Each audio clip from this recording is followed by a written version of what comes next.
reported that 17 states have legalized products containing CBD compounds, advertised to treat a range of conditions, from muscle pain to seizures. Proponents testified that using CBD obtained in other states has helped them. Committee members voted 4-4 against the bill amid concerns the U.S. government continues to classify marijuana as a top-tier controlled substance. A similar bill failed in the Wyoming legislature last year. A Kansas City, Missouri couple claims in a federal lawsuit the state requirements for foster parents who own guns violate their constitutional rights. The Associated Press reports that foster parents in Missouri are not prohibited from possessing firearms if they are otherwise legally allowed to do so. But the Missouri Department of Social Services imposes several restrictions on them.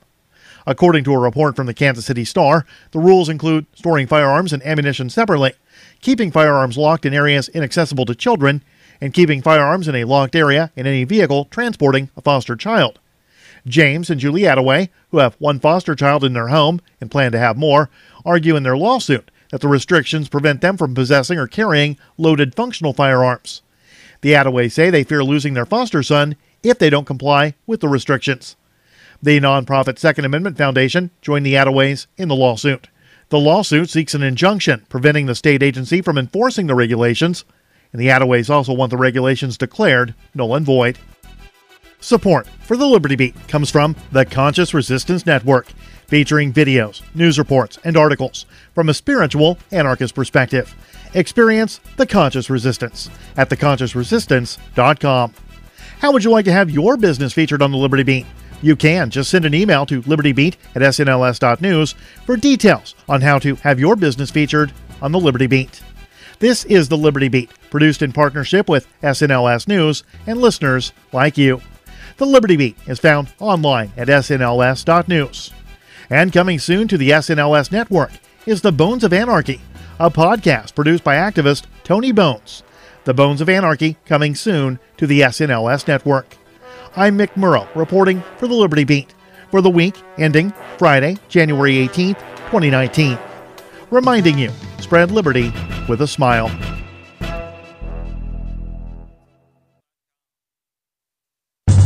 It's the Onion Radio News. Starbucks begins its sinister Phase 2 of operation. This is Doyle Redland reporting.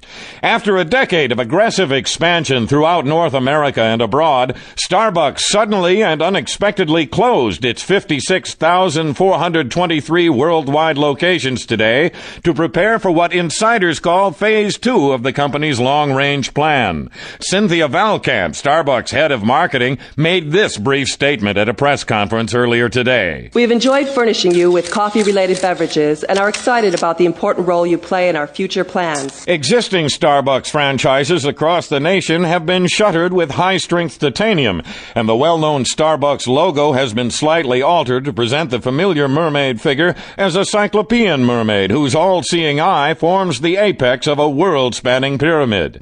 Doyle Redland for the Onion Radio News, online at theonion.com.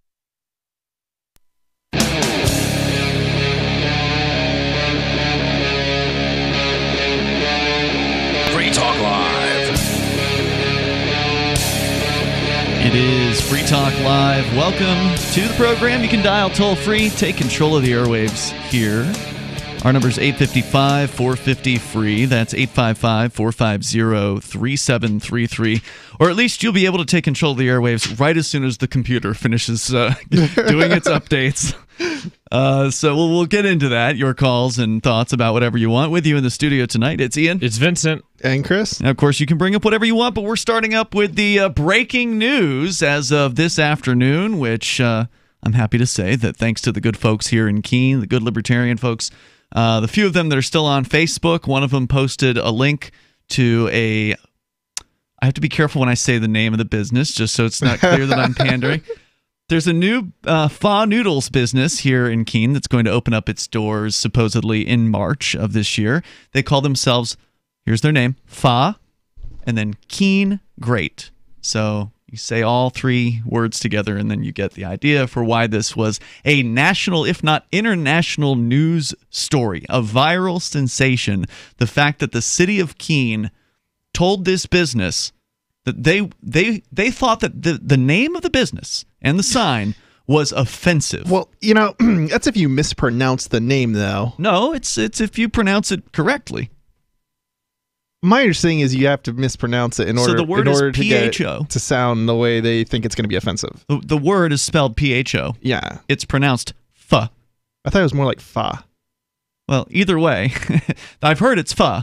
But, okay. That was the mispronunciation from what I understand. These are slight differences in either way. And people could easily mispronounce it, no doubt. But they could also mispronounce it in all number of different manners. They certainly could. But the fact that it could be pronounced in a certain way had the city manager, who's the top city bureaucrat here in Keene, New Hampshire. Her name is, funny enough, it's Elizabeth A. Dragon.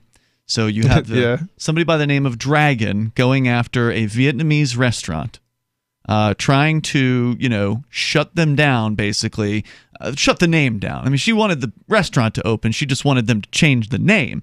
And so she calls Isabel Rose, who's one of the proprietors there at this new pho restaurant. She calls Isabel on Christmas Eve, of all times. Wait, really? It was on Christmas Eve? Yeah, to call and deliver this bad news. She calls her to tell her that she considers the name of the restaurant to be offensive and further not appropriate. The actual quote is offensive and not appropriate. And she would need to take down a temporary sign that she had put up in the window, like coming soon. Yeah.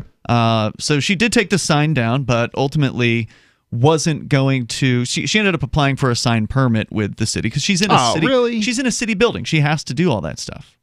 Does she, though? Because it was inside the window, right? Well, we're talking about for the outside. Oh, okay, for the outside. So she got the permit for the outside sign now. And that's the breaking news here today, is that the conflict, at least as of now, seems like it's over. The city of Keene has backed down. The conflict started with the temporary sign that was inside the window. It did. That's what prompted the phone call. Right. So that's why I was, trying to ask for some clarification there. Yeah. Thank you for that. And that's what prompted the city manager to call her. But that was also the time at which the city manager delivered to her the claim that the name of the business itself was offensive. So not just the fact that there's an Asian woman eating, noodles or something on the sign. It was the name of the business could offend, right? Or she said it was actually, quote, offensive and not appropriate. So this blew up into a huge news story. It went everywhere. It started, of course, here in Keene. The Keene Sentinel broke the news originally. Free Keene followed up with a more, let's say, truthful piece than the Sentinel. And then just after, there was like a few days lull, kind of like right at the end of the holidays, because we broke the story right at the very end of December, and it wasn't until like the 3rd or so when somebody picked it up. I don't know if it was the union leader or who it was, but somebody else picked it up, and then the pile-on started. I thought what happened was you had held off on writing a story, and then somebody else came out, and then you published because, well, I don't know if maybe I shouldn't be talking about. Yeah, you're correct. Okay. You're correct. The owner had asked me to not go ahead with the story because at that time there was no publicity. At that time, all it was an intimidating threat from the city manager. The city manager is the top bureaucrat. This is the person who runs the entirety of the city. They're hired by the city council, and the previous city manager, this is a new one that is in here now within the last year or so. The previous one was considered a mob boss by some of the locals in the area. He kind of threw his weight around. Oh, yeah. I remember there was some incidences, other people we know who had problems over the years. Like within the last couple of years, I think it was even. His name was John McLean. But anyway, he kind of threw his weight around like a mob boss. And it seems like this new city manager is coming in. She's got something to prove, right? Like she needs to prove that she's in charge. So she's come in and she's targeted the Cheshire TV, which is the public access channel in the area. And she successfully bullied the board of directors there, minus Conan and I. We were the only two who voted against it. She successfully bullied the board into Cheshire TV, fundamentally changing the way it gets paid in a way that, in my opinion, is worse for Cheshire TV and gives the city more control. So she comes in, she's throwing her weight around there. She comes in, she throws her weight around on this pho restaurant situation. And I think she's trying to prove something. I think she's trying to show who's in charge. In this case, your typical business, when the city comes in and they threaten you and they say, you need to get a permit, you need to get this, you need to do this, you need to jump through these hoops, then they're just straight up intimidated and they're just going to go ahead and do it. They don't ever get to the point of getting any publicity whatsoever. Is it really all that unreasonable, given that the city government has more money to take them to court or defend a lawsuit when they're the one being abused? And it's hard to fight the city. It's impossible to fight the city in most cases for most people. That's the way it seems. And certainly she had the benefit of having a great name. Right. It was the name that got this story, because cities all around the United States and around the world are oppressing business owners and the people who live within the city limits with all kinds of regulations. This stuff happens all the time. Nope. It's just when it happened to her, she had a name, the name Fa Keene Great, that allowed this story to go viral. Wasn't there some sort of court ruling which determined that the cities aren't allowed to, and I don't know if this was in New Hampshire or if this was, I don't really know any of the details, but that they basically could not dictate what was on signs for businesses or something like that? There is some kind of ruling, and there was a court ruling, and I forget exactly what the case was named. I've got it in an email somewhere. I kind of figured you'd be more familiar with what we're trying to think of. The statement was that the ruling could be used to overturn signed ordinances, but it would require someone to fight a signed ordinance all the way to the Supreme Court in order to do that. And your typical business owner doesn't have the funds, the time, or the interest, honestly. As particularly a startup. I mean, it's generally when you're going to install the sign, right? Yeah. Nobody really wants to spend all that time and money and effort hiring attorneys and going through a court process. I mean, a business owner got into business so they could create a product or service and offer it to a market and satisfy their customers. That's why this lady wants to make pho soup. Yeah. She wants to serve pho, and I think they're going to have a full bar, so she wants to serve some alcohol and some pho and some good food to good people and hopefully make some money at the thing. So the city comes in and makes a stink about it. And then the media blew up the story in a way that, I knew this could go viral. With a name like Fa Keene Great, that has viral potential written all over it. And it did. And the city stepped in it. And you know what? They signed an agreement with this lady back in April of 2018. The agreement had the name of the business on it. The email that was sent to the city manager before the agreement was put together had the name of the business in it. But it wasn't an issue until the sign went up. So, of course, they want that money. The city wants that money. Well, in this case, I don't even think it's a money thing. I think it's more of like a signaling thing. It's like with a cigarette, the raising the control smoke. Thing. It's like raising the smoking age. That's a power trip. Just like a month before, and for some sort of more undefined moral values. And they're doing it again. Oh, swearing is bad. Does anyone care? No. Wait, they're doing it with swearing? No, well, no. I mean, the name is because it has. right. Oh, that. Okay. Yeah. So it's like, these are virtue. No one cares. That makes Same sense. thing with the smoking. No one cares. It's just them throwing their weight around, showing who's in charge. I was imagining the city of Keene was trying to pass an anti-swearing ordinance, and I'm like, we're gonna have fun. Where is this coming I don't doubt from? it. That's probably coming next. All right, more coming up here in moments. But they were embarrassed internationally, I think, over this. They have backed down, and that is the news today. Is that the sign's approved? It's going up. Yes. The doors are going to open. Yeah, we're coming up. Free Talk Live. Want to know the 37 items you must have to survive a crisis? Then I've got some good news for you. Former CIA officer and New York Times best-selling author Jason Hansen is now giving listeners a free copy of his book, The Escape Bag Blueprint, 37 Items You Must Have to Survive a Crisis. You can claim your copy at freeescapebook.com. Don't delay. Jason reveals the guns, knives, flashlights, and water filters that could save your life in an economic collapse or grid-down event. Get your free book today, freeescapebook.com. freeescapebook.com.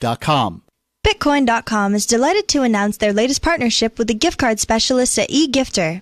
With many of the world's leading brands on their roster, it is now easier than ever to get the gift cards of your favorite brands with Bitcoin Cash.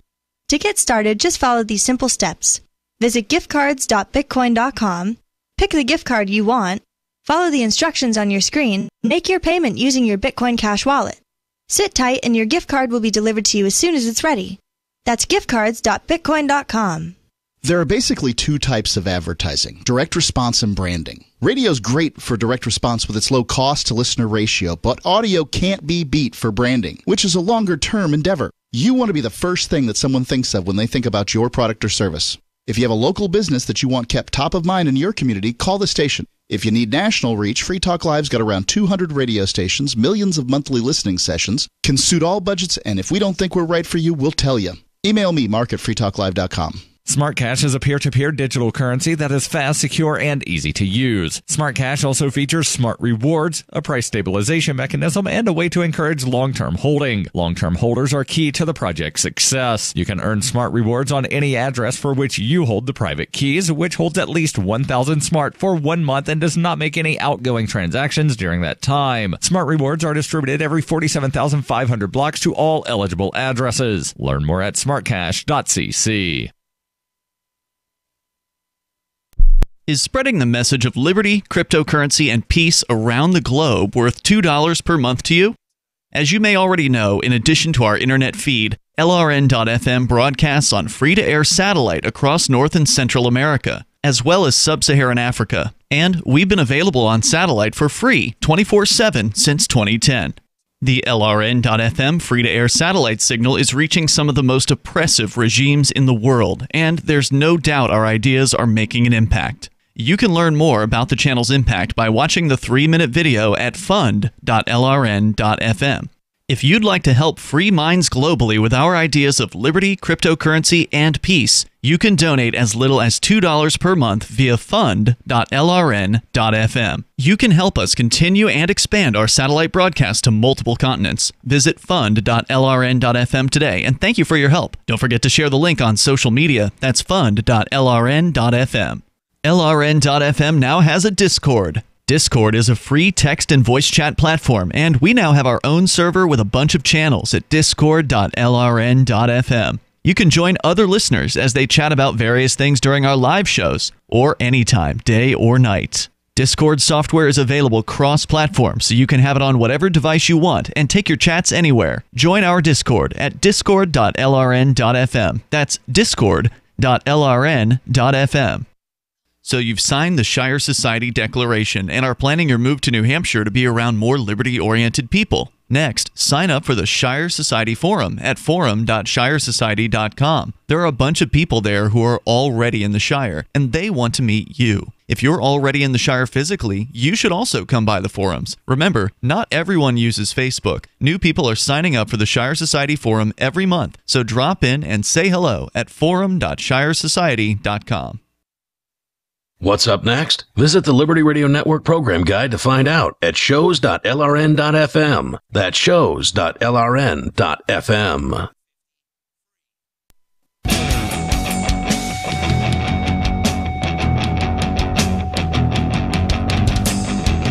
All right, phone lines are finally open here. Toll-free number is 855-450-FREE if you want to join us. We're talking about the great news, the Keene great news that hit today. Here in beautiful Keene, New Hampshire, where we do this show from. We don't always talk about what's going on in Keene, but every now and then what's going on in Keene. When there's something interesting to report, certainly we do. Every now and then there's international news coming from Keene, New Hampshire. And in this case, we broke it. And I say we because I couldn't have done it without the help of the Keene Libertarians here in the area who alerted me to the fact that this restaurant that has been making international headlines over the last basically 3 weeks, 2 or 3 weeks, has gotten the approval from the city of Keene. The city of Keene has backed down on their threats, at least at this point. Who knows if they're going to come up with something else later, but they've backed down at this point. You'd think it would be really hard for them to come back later after they've already said they object, and then it may be enough. Like they might try to target this in your kitchen. Maybe they'll try to target her for something that they actually have a half a chance of winning, as opposed to this where there probably wasn't any chance that they would win on it if it went to court. What'd you say, Vincent? A surprise health inspector visit. Exactly. Right. And of course they're renting from the city of Keene, so they literally are right next door to the city's offices in downtown Keene and Central Square, the heart of downtown Keene. Anybody that's watched this or listened to this show over the years and has watched any of the activism videos from Keene, like probably 90% of them take place in Central Square. That's where a lot of protest kind of stuff happens here. And the city of Keene's building is right there. I mean, it's prime retail location. So it's understandable why somebody would want to be located in that building. But my God, I can't imagine renting from the city of Keene. It'll be interesting to see what happens with her business, considering how many employees the city has, how many bureaucrats that might have otherwise attended her.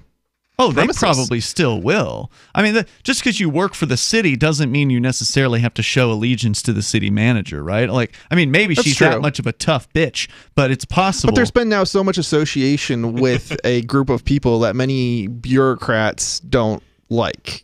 Right? I mean, you're saying because the folks from the Libertarian movement will also want to go there? All these articles have phrased libertarians as how she's somehow connected to libertarians, and are there a bunch of articles like that? Because I know the New Hampshire Public Radio did a piece about that. I'm thinking of that's exactly the one I'm thinking of. But there was other stories that also I thought alluded to or said something specifically about Free Keene or you or something of that nature. There was at least a couple of them. It was brought up on the local radio not as program, much, but on a talk show. That's not even the one I'm thinking of. But this is exactly what I'm talking about. So that's like three different. That's probably in a few places. Right. Yeah. So, if that's the case, not to mention Free Keene covered it, right? Which is also going to be associated with you. Second group to cover it. Right. Yeah. So the combination of that, I can't imagine that, the rumors having gone around, City Hall and the bureaucrats and stuff like that. I mean, that's kind of interesting. And there's been other places that have been fearful of being associated with,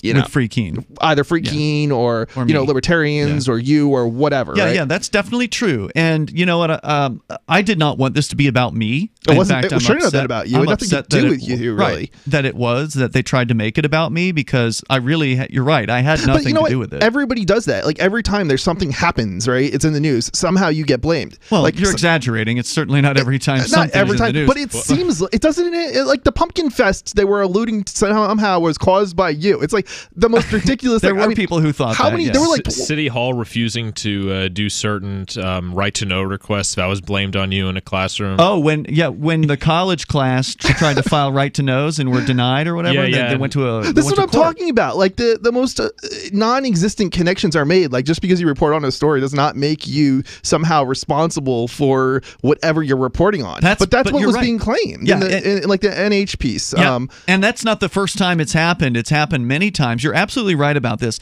And I want to say that while it wasn't my intention to do that, and I tried to downplay it as much as possible in the interview with NHPR, they didn't quote me exactly, but she did summarize that I said this is ridiculous conspiracy theory, the idea. And so, but on the other hand, it is a good thing that it's happening, right? Because it shows the influence that libertarians have in the southwest corner of New Hampshire. That everything's a libertarian plot. It is. It is. It's kind of funny because like this isn't exactly a big town. There's 23,000 people here. It's not hard everybody to knows know. Everybody.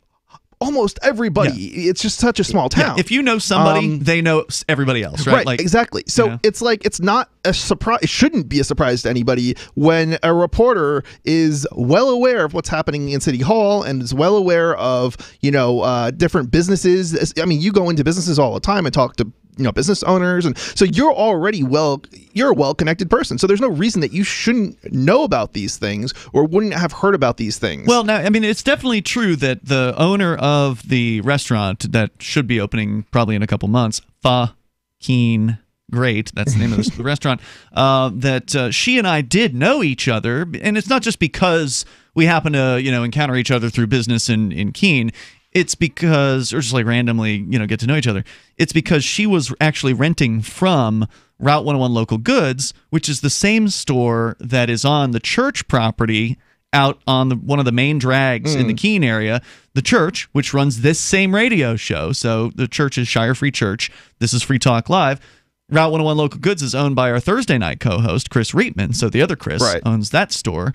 He was the one who cut the deal with Isabel to have her was originally a food truck. It's a small town. I mean, so I happen to manage the property. Right. I mean, people are going to know other people, and anybody who is well connected, and goes around town and talks to business owners. If you're a business owner, Ian, and I'm a business owner.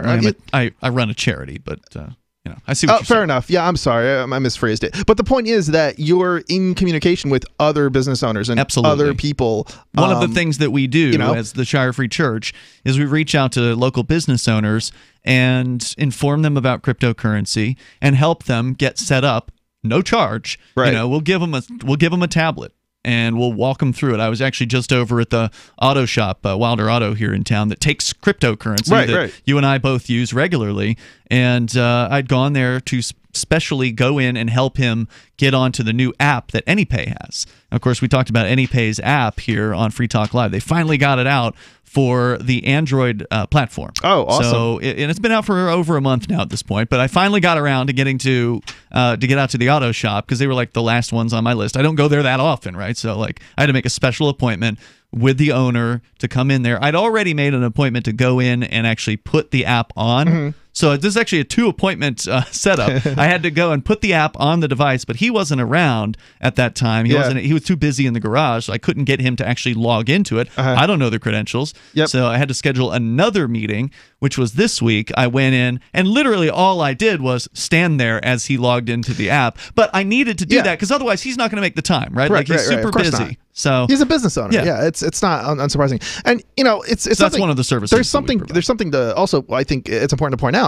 These people that you're interacting with, they're not all libertarians, right? No, like I they're don't just know what their politics normal are. business owners, in town. So like somehow to conspire that somehow oh, she's a libertarian or whatever. I don't even know. Is she a libertarian? I don't even know if she is. I'd say she's a freedom-friendly Republican. Okay. I don't know how libertarian she is. That doesn't sound like a libertarian to me. It sounds like a Republican at best in sheep's clothing. She's not the worst of Republicans. She's freedom-friendly. Right. And I can understand that. More coming up here in moments. You want to share your thoughts on the great news that Keene Great has been approved for their signage. It's a big deal. It's Free Talk Live. A doctor's office visit for erectile dysfunction on my smartphone? That's crazy. No, that's thebestedpill.com. ED can affect 40% of men by age 40. Now, there's a 95% less expensive option than Viagra. After a live confidential video consult with a fully licensed doctor, we ship medicines fast, free, and direct in discreet packaging. Read thousands of 5-star reviews. Click thebestedpill.com. That's THE bestedpill.com, the online doctor's office.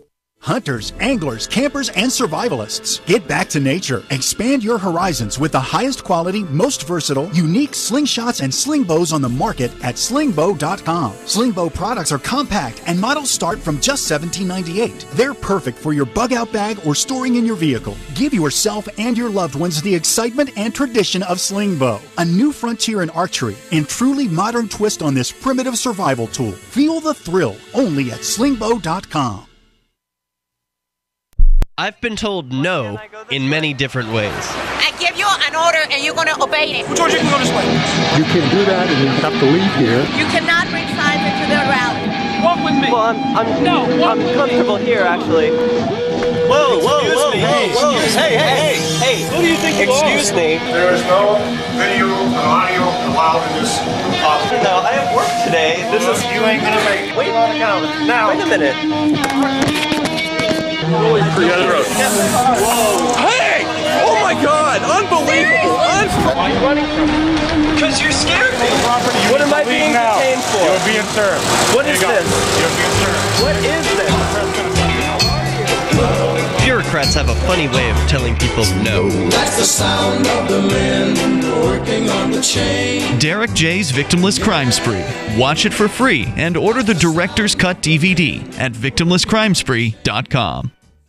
The new 4th edition of Healing Our World, The Compassion of Libertarianism, will take your understanding of liberty to a deeper level and has over 1,300 updated references, new cartoons, and a foreword by Dr. Ron Paul. With discounts for multiple book purchases, the 4th edition of Healing Our World is a great gift for the liberals, pragmatists, environmentalists, and Christians in your life who think libertarianism is cold-hearted. Get yours today at healing.freetalklive.com and use promo code FTL for a $5 discount. The LRN.FM social media channels have been revamped. We've eliminated Facebook and focused on other platforms like Twitter and Mastodon, the decentralized alternative to Twitter. On our accounts, you'll find posts from multiple LRN.FM show hosts together in one place. Follow us on Twitter at twitter.lrn.fm, or better yet, move to the decentralized Mastodon social media platform at toot.lrn.fm, toot.lrn.fm. I think you'll like it. On Free Talk Live, we're bringing people to the ideas of liberty every day. From wrestling superstars like Glenn Jacobs. You guys really are having an impact, I believe. Like I said, a lot of where I am now is due to listening to Free Talk Live. You changed my mind on some very important issues years ago. To random people tuning in on the radio. I was kind of stuck in the left-right paradigm. I heard your show by chance on a Saturday night. From there, I went on, joined the Free State Project, and become an amplifier. So, I mean, that's really the reason why I amp is because I know that if it wasn't for you guys being on as many stations as you are, I never would have found the ideas of liberty. Your amp will directly change more lives by getting Free Talk Live in front of people looking for talk radio online and on the air. When you amp Free Talk Live, you get perks like access to the AMP-only Facebook group and AMP podcast. Visit amp.freetalklive.com. Join the LRN.FM Discord for live chat 24/7 at discord.lrn.fm. That's discord.lrn.fm.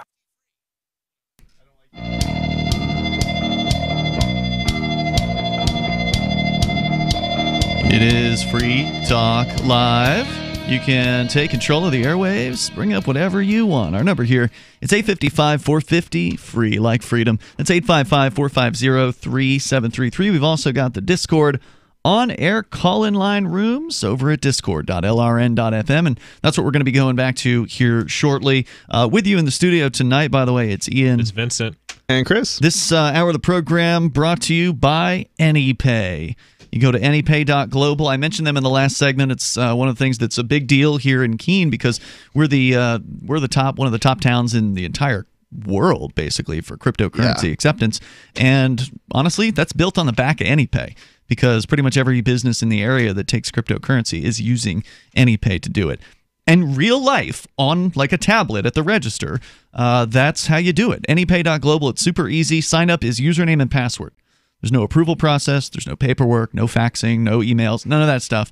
It's just super easy. You just go sign up. You put your cryptocurrency wallet addresses into the back end of the system, and then you load the app on your tablet. And that's all there is to it. Go to anypay.global. It is super easy to accept cryptocurrency like Bitcoin and Dash, Zcash, Zen, and more.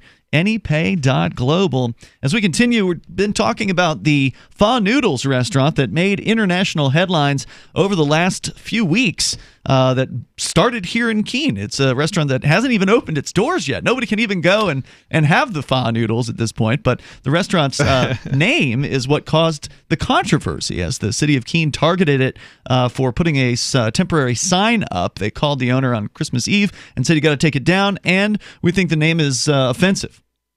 And we want to meet with you, is what they said.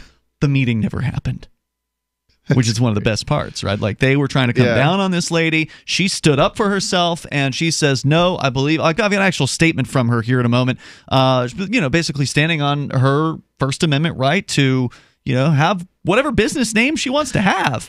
I'm amazed at what has occurred over the last couple of years with the number of people who just continue to stand up to the city. And you mean here in Keene? Yeah, city and the courts and things, and just in general, and actually getting somewhere. And it's not been any one person, right, but the combination of people doing it year after year after year. And there's been multiple instances where everything from prosecutors to city bureaucrats have just kind of given up and been like, okay, we're not going to bother prosecuting this. Or you mean like the time when they threw out your 2 parking tickets? No, not that. I'm talking about another incident. But they did throw out 2 of your parking tickets, which was a huge win. That's true. I mean, that was a judge though, and there was a trial. So true. The city prosecutor didn't just drop it, right? They've done it on me though. They've dropped it on me. And that's one of the examples that I'm thinking of. Yeah. And it's stupid. A lot of it's just stupid stuff. And they dropped mine after you just hounded them and defeated them in court and embarrassed them, and had a video basically go viral. I mean, over 200,000 views in a 6-month period. I mean, that's pretty good, I think. Yeah, basically, if you want to get 100,000 views on YouTube, just bring a video camera and record a speeding ticket trial. Yeah, but even there's been past videos, and they still didn't get anywhere near 200,000 in everyone with a speeding ticket. They got a lot of views, more than normal, but this one even got more views. This one blew up. Yeah, this one blew up. I mean, but you never know you never know when they're going to go. Right. You don't. It's absolutely right. But people don't take these things to trial pretty much anywhere. No, and so there aren't many videos of it at all. And so Keene probably has a dominant portion of all of the speeding ticket / parking ticket trials that have ever been recorded in the United States. But I think some of what's going on is they look stupid. And yes, they do. And as a result, really stupid they don't like to look stupid. So it helps. They want you to take them seriously. Right. So it helps when there's a lot of publicity for stuff, because then they think twice the next time it happens.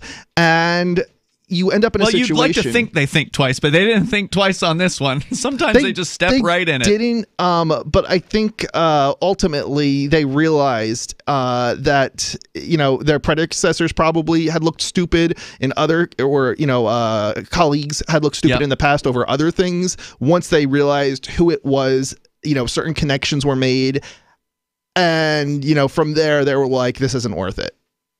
I think you're right. I hope you're right. And I think that definitely the attention made all the difference in the world. Absolutely. Which is why what I was saying is this happens to business owners all over the place. And it's interesting. It's interesting the change that you can get even without taking things to court and without even getting elected necessarily. Yeah, thank goodness they didn't have to lay out a bunch of money to go to court. I mean, I know the ACLU was looking at the case, so there's a chance that they might have had a pro bono attorney from the ACLU on this. I know they were in talks with them, and interesting. So yeah, that would. Let's go to the phones here. We do have Galactos on the line on the Discord on air call-in line rooms. Go ahead, Galactos. Hey, what up? It's Galactos, aka Mortified Penguin from the Discord. Right on. Just want to say hey to my favorite Keene Libertarians. Are you guys all fans of the soup? Oh yeah, I'm a huge fan of pho noodle soup, which is what she serves. Now you've had the soup from her prior restaurant, right? Well, it wasn't a restaurant; it was a food truck. Okay, fair enough. So she was the one who ran the food truck next door on the same property, like literally right next to the building, Route 101 Local Goods, which is where our Thursday night co-host Chris Reitman, he owns that, and so he rented that little spot to her. And that's what caused all this hubbub. Like, it's Ian Freeman who's behind all this. No. Yeah, it's funny. It's like they made a connection via another connection. It's like how far away does somebody have to be in order to make a connection? Like, well, right. Well, now she's renting from the city of Keene. Does that mean she's now allied with the city of Keene and is in a conspiracy with them? Right. Like it's ridiculous. Absolutely ridiculous. She's rented from both people who are like at opposing ends of the spectrum in terms of beliefs, so to speak. Exactly. So she just wants to run her business, Of course. And we had a location that was right next to one of the main drags into Keene. Like Route 101 is one of the main arteries coming in and out of Keene. She didn't even want this to go, to make an issue of this originally, which is why you didn't publish, right? I don't think she wanted to. Nobody wants to get into a protracted court battle with the city of Keene. However, she knew she knew they were possibly going to step in this. But right? knowing somebody is possibly going to step in something and be a bully is not necessarily the same thing as, initiating the fight in the first place. Yeah, nobody wants that to happen. Right. But at the same time, I've never been to Keene. Go ahead. But I figured you kind of have to want to be on the main drag, kind of on the main street, to really get any business there. I would. If you're a food truck, you want to be where people can see you. Yeah, it's probably not going to work as well in in West Keene, which is the newer era, more modern era with strip malls and things like that. Right. How do you order it? How do you order your pho? Because there's different ways. Truck? Have you ever been? How do you order? Like what? How do you guys like it? Yeah, because I know there's different varieties. I think the only type that I really liked was the one with all the different types of beef cuts in it. Like they have the steak, the flank, the tendon. Yeah, she had a steak. She had a steak one, and she had a chicken one. I usually get the chicken because I just like chicken. I've never had the chicken one. I've had a vegetarian one time. Okay. I actually couldn't. I haven't had a whole lot of food from her. From a Too prior spicy? operation. No, it was. I wasn't even sure how to eat it the one time. You put it in your mouth. No, it was okay. So I don't remember what I ordered exactly. Hold on. Then swallow. So, I don't know. Like I ordered something with some sort of like clear coated like wrapping, and I wasn't sure if it was a plastic and I'm supposed to eat. So I was supposed to take the food out. I think it was edible, but I wasn't even sure. So I'm like, how do I eat this? I'm not sure how to eat this, and I was just very confused. You probably could have gone and asked her. I had already left, and I didn't really know. I'm not a person who eats like most foreign food. I would probably like not a problem. But that'll probably be solved at the restaurant where you'll be able to just sit there and ask a question. Oh, I'm sure. So were you just calling to ask us our opinions about pho noodle? I did want to mention that I've heard some people say some things about the president that he's like, congratulating him for shutting down the government. That he's like, who kind of as an exaggeration, he's like the ANCAP president because he's keeping the government shut down. He'll do it for years and stuff. But we have to remember, this is all over his insistence on building this stupid wall. It's going to cost billions of dollars. And I get that it's a small percentage of the total budget. Well, hang on. I'll let you continue on the point here if you want to hang on. Galactos, we'll continue that. The toll-free number is 855-450-FREE. That's 855-450-3733. We've also got other Discord call-in lines. You can call, even though he's on. There's 3 other rooms for you there. Discord.lrn.fm. It's Free Talk Live. Bitcoin.com is delighted to announce their latest partnership with the gift card specialists at eGifter. With many of the world's leading brands on their roster, it is now easier than ever to get the gift cards of your favorite brands with Bitcoin Cash. To get started, just follow these simple steps. Visit giftcards.bitcoin.com, pick the gift card you want, follow the instructions on your screen, and make your payment using your Bitcoin Cash wallet. Sit tight and your gift card will be delivered to you as soon as it's ready. That's giftcards.bitcoin.com. There are basically 2 types of advertising, direct response and branding. Radio's great for direct response with its low cost to listener ratio, but audio can't be beat for branding, which is a longer term endeavor. You want to be the first thing that someone thinks of when they think about your product or service. If you have a local business that you want kept top of mind in your community, call the station. If you need national reach, Free Talk Live's got around 200 radio stations, millions of monthly listening sessions, can suit all budgets, and if we don't think we're right for you, we'll tell you. Email me, mark@freetalklive.com. I'm Jay Farner, CEO of Quicken Loans, America's premier home purchase lender. Today's fluctuating interest rates can leave you with unexpected higher mortgage payments. At Quicken Loans, we've created a new way to protect you from unpredictable interest rates so you can buy a home with certainty. It's called Rate Shield, and here's how it works. With Rate Shield, you can lock your interest rate while you shop for a new home. So if rates go up, you don't have to worry. And here's the best part. If rates go down, you get the lower rate. With Rate Shield, we really have you covered. Here are more reasons why you'll want to work with America's largest mortgage lender. For 9 years in a row now, J.D. Power has ranked Quicken Loans highest in the nation in customer satisfaction for primary mortgage origination. And for the 5th year in a row, they've also ranked us highest in the nation for mortgage servicing. Rate Shield. Another way we can save you money on your mortgage. Call us today at 800-QUICKEN or go to rocketmortgage.com. Based on Rocket Mortgage data in comparison to public data records. Rate Shield approval only valid on certain 30-year purchase transactions. Call for cost information and conditions. Equal housing lender license in all 50 states. NMLS number 3030. Additional conditions or exclusions may apply. The Free State Project has reached its goal of 20,000 liberty lovers who've pledged to move to New Hampshire and get active to achieve liberty in our lifetime. Perhaps you're trying to figure out what part of New Hampshire should be your destination.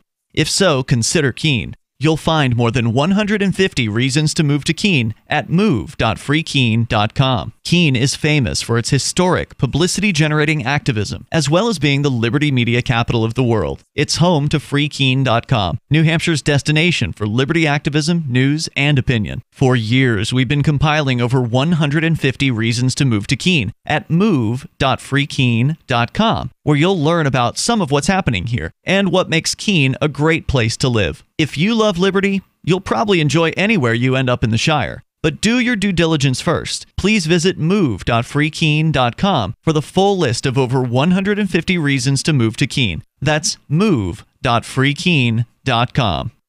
Did you know we've taken our LRN.FM telephone listen line to a new level with the LRN.FM audio on demand line? Now you can call 712-770-8447 anytime and listen to LRN.FM's live feed. And you can listen to a bunch of our original shows on demand. Long distance fees may apply. Just dial 712-770-8447 and choose from the menu. 712-770-8447.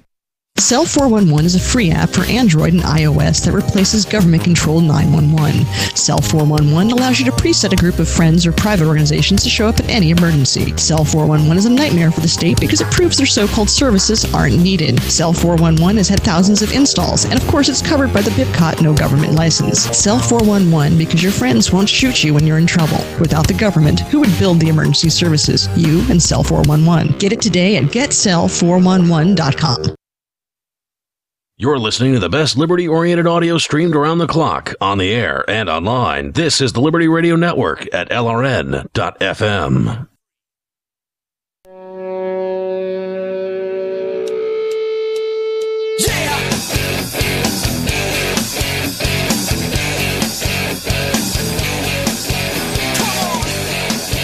It's Free Talk Live. Dial in, toll free, bring up whatever you want. Our number here is 855-450-FREE, like freedom. That's 855-450-3733.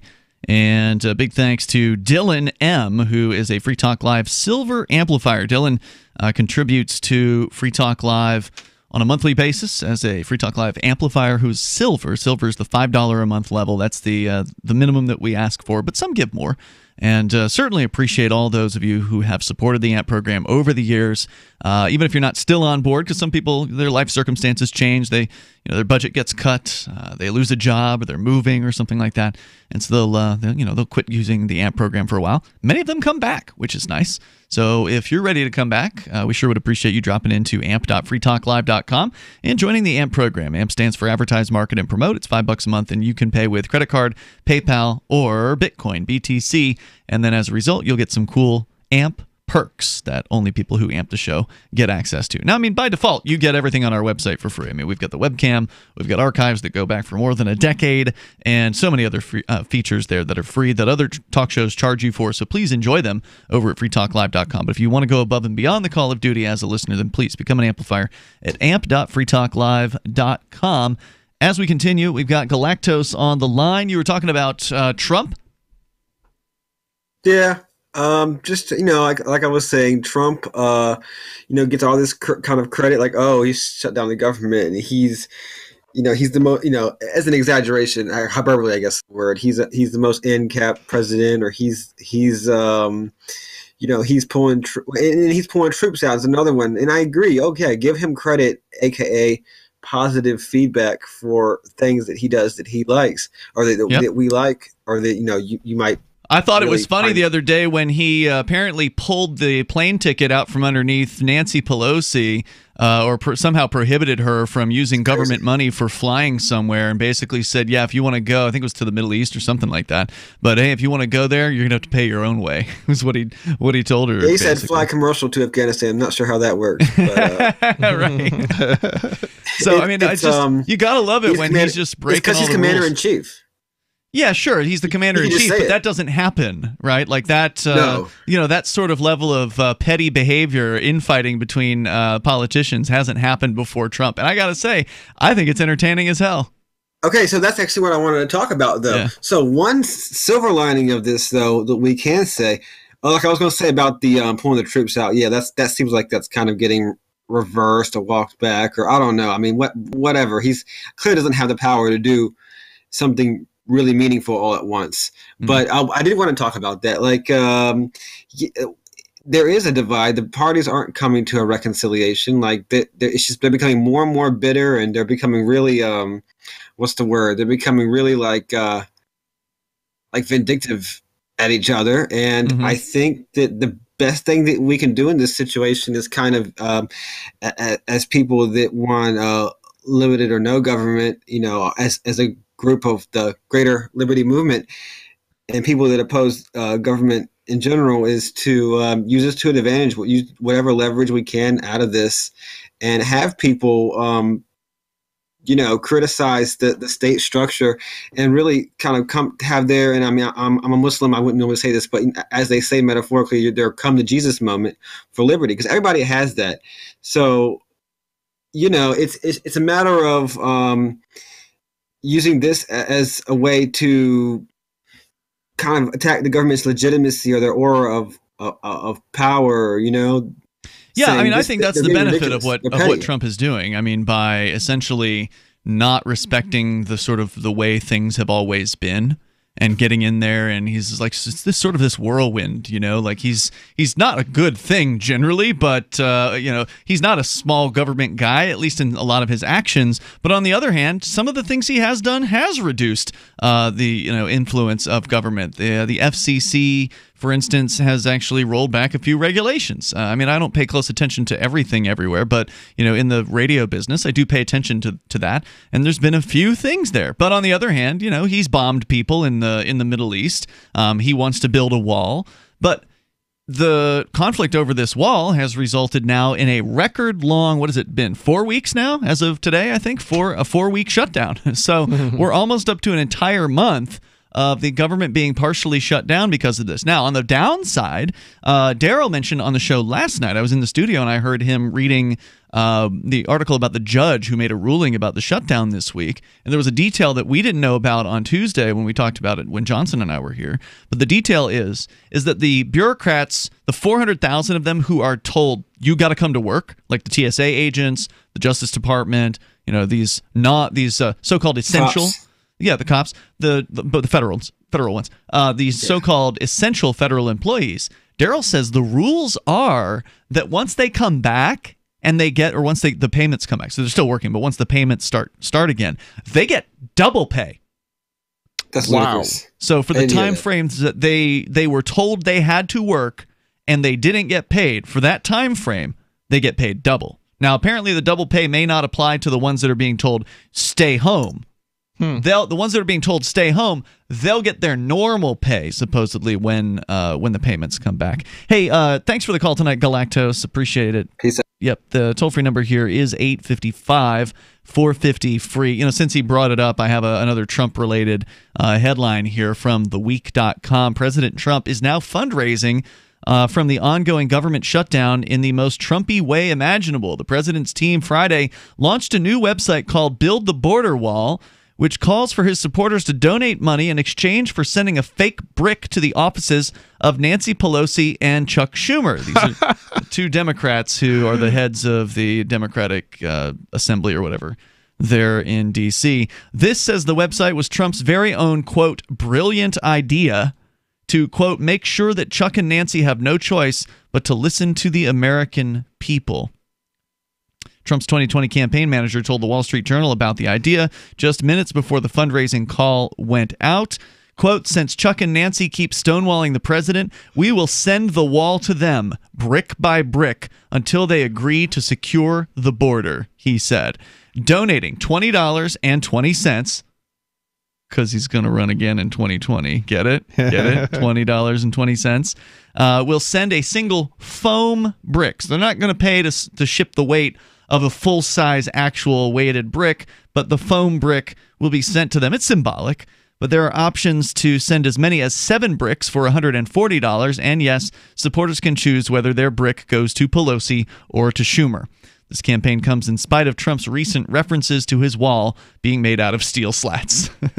As the government shutdown continues, the Journal reports that Trump has been receiving varying advice from his aides, with some urging him to make a deal for less than the $5.7 billion, while others are telling him to hold his ground. But it looks increasingly unlikely that Trump will be able to build the real border wall.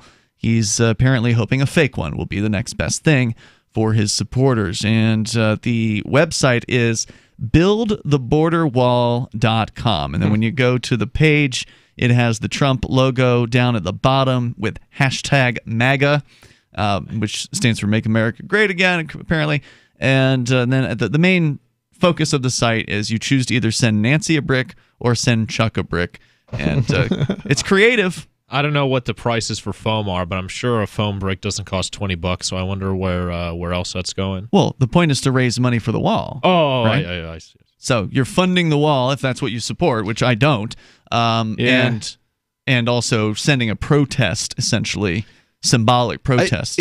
I have to say it's pretty creative. I've actually seen this kind of thing before. Really? Surprisingly, yeah. The Free Software Foundation actually did a campaign against Nintendo for digital restrictions, and it was called "Brick Nintendo Before They Brick You." Really? And they were sent. They weren't foam bricks, but they were sending basically toy cardboard box bricks, kind of like.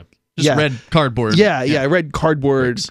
Brick, and they're actually bricks for kids, like toys that to play with and stuff. Okay. And how many were sent? Was there like a final total? I don't. Do you know? Actually, it says here 200. It looks like. And to whom were they sent? And they were sent to Nintendo. Oh, right. And it was over like Nintendo adding digital restrictions, I guess. Yeah, they're awful. Nintendo's an awful company. Yeah, to their products, so people couldn't. They go after their own fans. Their fans make like fan-made, loving creations, like programs. There was a 30th anniversary Zelda, like The Legend of Zelda, the original game from the mid-1980s. You might have still been playing video games when that one came out, Chris. I know you haven't. I think it was a little after that, but yeah, you might have been. But the original Zelda, a huge, influential game on, millions and millions of people. Oh, yeah. These guys made their sort of tribute to it. It was like a sort of a 3D-ized, newer version of the original game. And Nintendo took it down within hours. They had to take down notice against them over it. Yep. It couldn't have possibly have hurt them in any way, shape, or form. But they did it anyway. More coming up here. This is Free Talk Live. Hour 2 is next. Marijuana has unleashed a green gold rush across our nation. It's creating $10.8 billion in new wealth a year. And every day, it's transforming more and more Americans into millionaires. In an historic event, former Speaker of the House John Boehner reveals how you could become one of them. Join him online for the American Cannabis Summit. Attendance is 100% free, but space is limited. To secure your spot, text JOIN to 76280. This event is the first of its kind ever. John Boehner and an esteemed panel will reveal which cannabis stocks are primed to deliver life-changing windfalls in the weeks and months ahead. Plus, they will show you how to become a cannabis angel investor, backing the hottest startups before they potentially become worth billions of dollars. To join American Cannabis Summit, text JOIN to 76280. Attendance is free. Text JOIN to 76280. Text JOIN to 76280. We've all heard about blockchain assets like Dogecoin, Ether, and Ripple. Bitcoin isn't the only player in the blockchain game any longer. And for those of us wondering how to get our hands on these digital assets, finally, there's a solution. Shapeshift.io allows you to buy and sell between your digital assets and Bitcoin instantly between your own digital wallets. I've used it with ease. Shapeshift.io. There's no account or email address needed. You send them the crypto you want to sell. They send back the crypto you want to buy. It's that easy. Shapeshift.io. If you want to know the latest about Free Talk Live before we go on the air, all you need to decide is how you want it delivered. It's your choice. Visit news.freetalklive.com. You can get emailed announcements and participate in contests via our email updates list. Plus, we have a Twitter account that you can follow and a Facebook page where you can become a fan. So visit news.freetalklive.com to get news about Free Talk Live as soon as it's announced and the way you want it delivered at news.freetalklive.com. That's news.freetalklive.com. You're listening to the live edition of Free Talk Live. Hour number 2 is next, after the news, here on the Liberty Radio Network at LRN.FM. From Keene in the Shire, the Liberty Media capital of the world, this is Daryl W. Perry, host of FPP Radio News for Thursday, January 17th, 2019. Silver is trading at $15.52 per ounce. Gold is valued at $1,293 per ounce. Smart Cash is trading at 1.2 cents, and the average price of Bitcoin is $3,607. Antiwar.com reports U.S. Army Chief General Mark Milley has become the first U.S. military leader to publicly confirm the Trump administration's planned withdrawal from Syria, making the comments roughly a month after the plan was announced. General Milley said that the U.S. is determined to finish off the Islamic State and then will hand the battle off to our indigenous partners. A spokesman later confirmed that indigenous partners meant the entire 74-nation anti-the Islamic State coalition. The coalition includes Turkey. A lot of details are absent in these comments, particularly on how to decide when the Islamic State is finished off, though analysts are broadly interpreting this as military confirmation that the pullout is happening. Vice President Mike Pence also reiterated the Trump administration's intentions to withdraw from Syria, though as with Milley, he offered little in the way of specifics and left things like a timetable totally unaddressed. In 1999, Darryl W. Perry began a search for traditional values, which led him down a path to the ideas of liberty. He tells the story in A Rebel's Journey, My Path to Liberty. Of the book, Dr. Brian Sovereign says, "Sometimes it's funny, and sometimes I think it's crazy, but it's always authentic." Find A Rebel's Journey, My Path to Liberty by Darryl W. Perry on Facebook, read reviews on Amazon, or visit arebelsjourney.com. UPI reports cellular carrier Sprint said Wednesday it's decided to stop selling customers' location data to third parties, including bounty hunters, following AT&T, T-Mobile, and Verizon in the move. An investigation by tech publication Motherboard found that anyone can track the location of any cell phone for $300. For example, Motherboard found the location of a phone on T-Mobile's network was sold through a chain of different companies and a bounty hunter. This followed an investigation last year by the New York Times and Senator Ron Wyden of Oregon, which found another location aggregator provided data to law enforcement. The public's realization that telecommunication companies are selling location data was embarrassing for providers and put them in an awkward position because the information is useful for applications. After waffling on the issue last year, Sprint finally decided to cut ties with the data aggregators on Wednesday. AT&T and Verizon said last year they would stop selling data to third parties. Verizon will close 4 remaining contracts with roadside assistance companies. Once that's done, customers will have to give permission for the carrier to share location data with companies. T-Mobile will fully end its location aggregation in March. Smart Cash is a peer-to-peer digital currency that is fast, secure, and easy to use. Smart Cash is building a foundation that can support daily transactions for people everywhere. One feature that sets Smart Cash apart is the Smart Hive governance model and how the community can vote to fund the best projects with block rewards stored in the Smart Hive project treasury. Unlike other cryptocurrencies with voting systems, Smart Cash allows everyone to participate. One smart equals one vote. Learn more at smartcash.cc.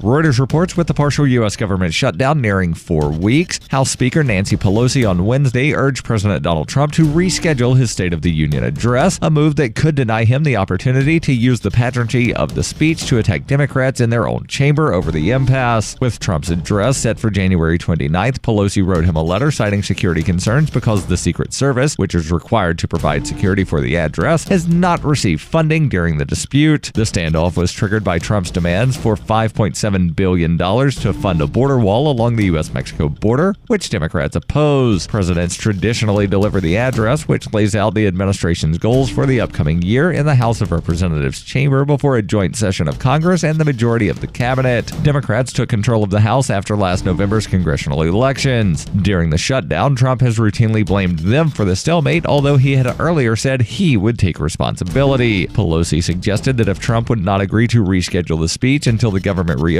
he could deliver it from the Oval Office instead, a setting that would lack the grandeur of a congressional address. The White House had no immediate comments on Pelosi's request, and her letter appeared to have taken aides by surprise. It pointed out that she had invited Trump to make the State of the Union address at the Capitol, but said the shutdown complicated the situation. Homeland Security Secretary Kirstjen Nielsen said on Twitter her department and the Secret Service were prepared to handle a presidential speech at the Capitol. This has been FPP Radio News, online at fppradio.com.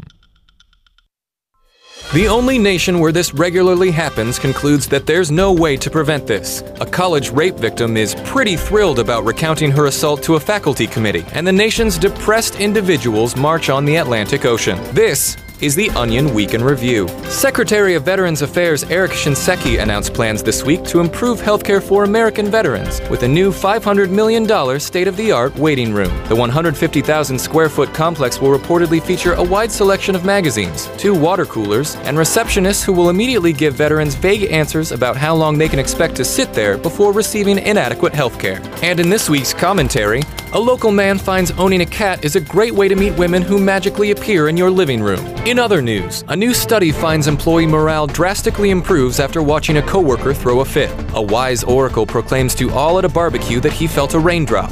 and an elderly man is hailed as alert. This is the Onion News Network.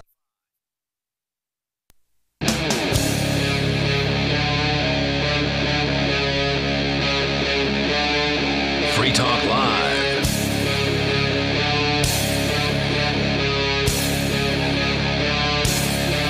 It is Free Talk Live. You bring up whatever you want here as we launch into the second hour of the program. Our toll-free number, 855-450-FREE, like freedom. That's 855-450-3733. We've also got the Discord on-air call-in line rooms over at discord.lrn.fm. That is available to you. You can jump into one of those. Actually, two of them are occupied right now, so we're going to get into the Discord calls here to start things out. But with you tonight, it's Ian. It's Vincent. And Chris. So, of course, you can bring up anything you want. Coming up, Vincent, I know that you wanted to talk about the government shutdown supposedly could end in disaster. Oh, yeah. A lot of people are going to be affected. Poor them. Some in the media are saying. And then, Chris, you wanted to discuss the minimum wage. I think we're going to get into that first because it's been a while since we've talked about the minimum wage. So we're going to get to that before we do the shutdown. But first, your calls and thoughts. Let's go to the phones and to the Discord lines where Raphael is on the line. Hello, Raphael. Where are you calling from tonight? Hi, I'm calling from Pennsylvania. Welcome. You're on Free Talk Live. Go ahead with your thoughts. I want to thank you guys for having Cantwell on the other day. Sure. I'm a big fan of his, and I think he should have mentioned that he actually has a lot of non-white listeners. I'm actually one of them. Oh, okay. And I actually started my own podcast with a group of non-white listeners. It's called the Minority Report, and it's on the Heel Turn Network. The Minority Report, as opposed to his show, which is the Radical Agenda, which is a basically white nationalist, pro-Nazi, sick program. I mean, Cantwell is a sick puppy. So what do you like about his show? I wouldn't. I'm kind of taken aback of some of the things you said about him right there, but I'll leave that for later. Doesn't he want to put you into an oven or something like that? No, he hasn't. He hasn't talked.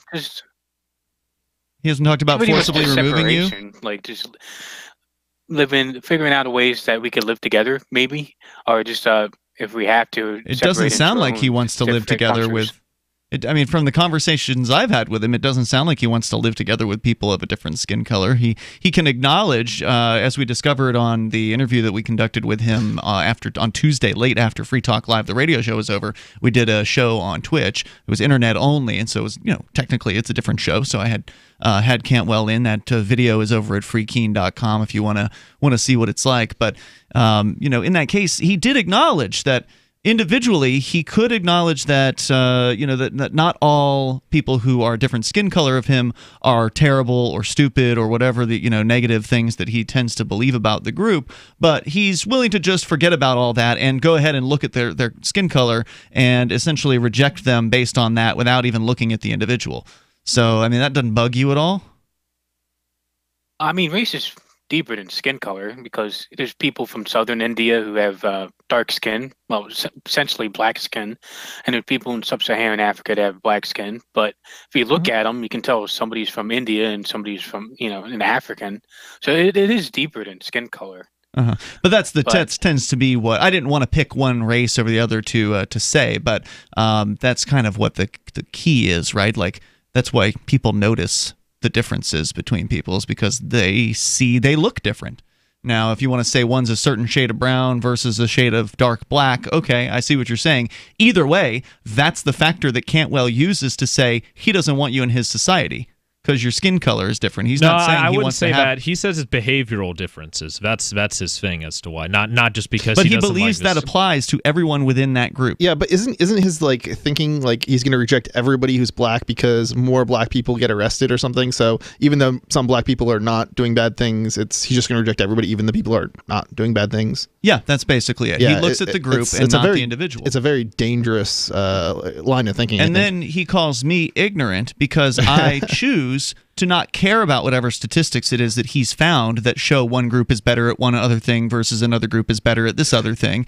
To me, that's irrelevant. I don't really, personally, I don't care so much about whether or not he wants to go off with his buddies and like dominate a certain region. But that's fine. If they want to use violence, then I got a problem. Yeah, and that's exactly where I think the line should be. It's like, you want to go have your white supremacist group in some other place, that's fine. As long as I get to have my area, and the socialists get to have their area, and whatever, each of the like-minded groups of people get to do their own thing in their own area. Yeah. But that's not going to happen because we have the entire. Of course, it's not going to happen. Well, I'm just saying, just because everyone has the same enemy, the overarching state that claims ownership, 100% ownership of just all this land.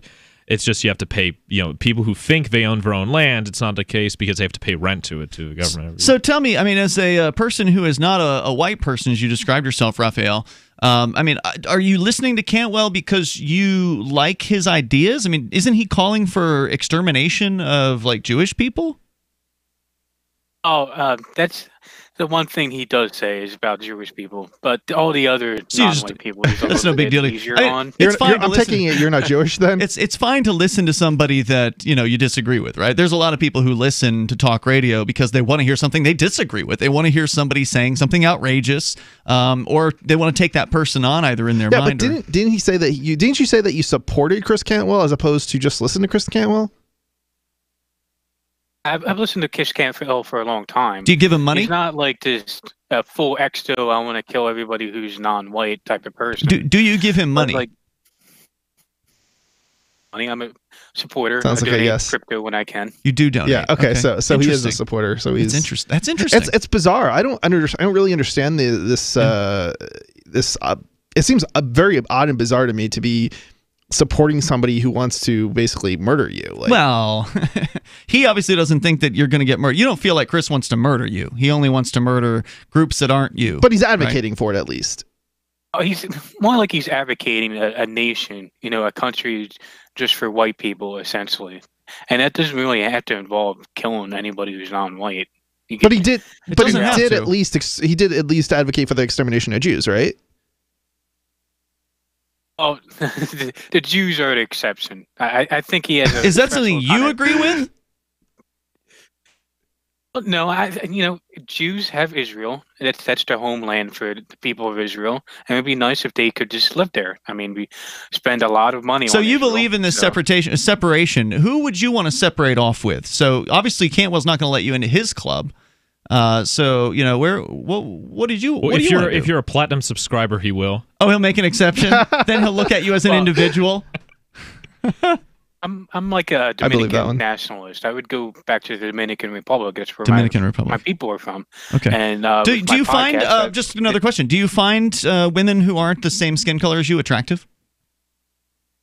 Yeah, I do. I can appreciate a beautiful women of any race. But you wouldn't want to be with one of them because you're dedicated to the idea of Dominicans only.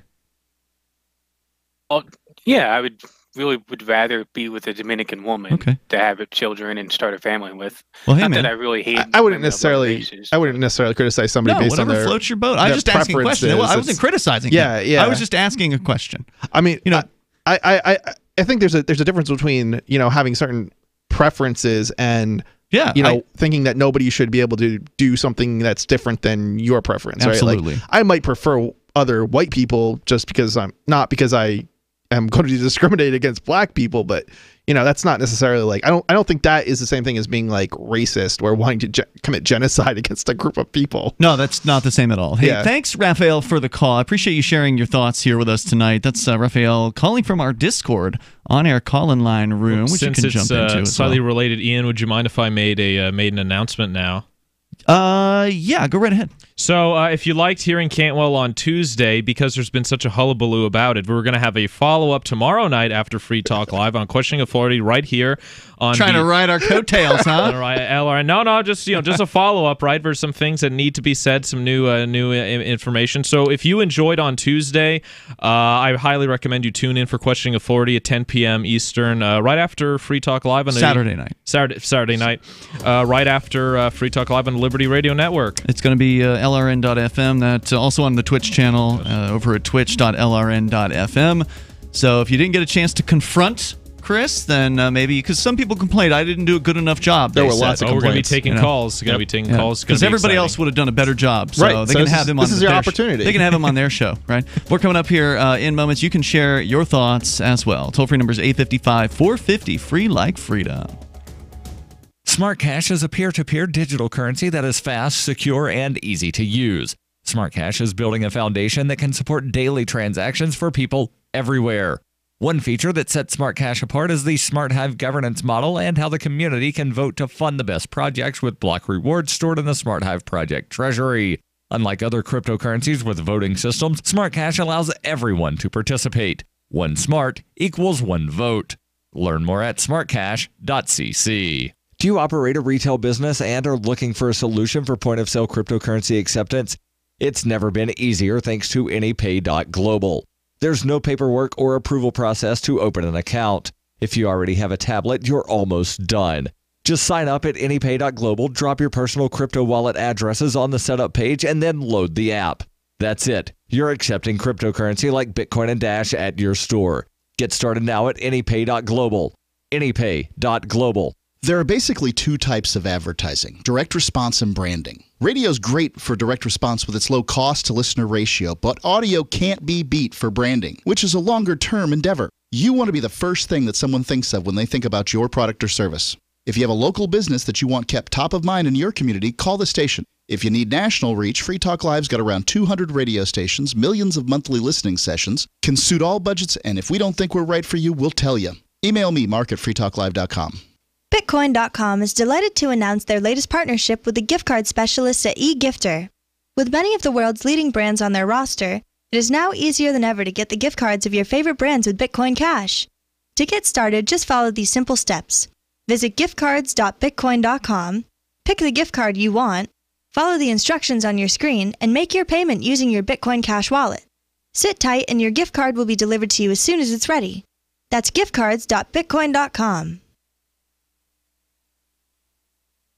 This is Michael Dean from the Freedom Fiends. I've run websites since 1996 and have used over a dozen web hosts in that time.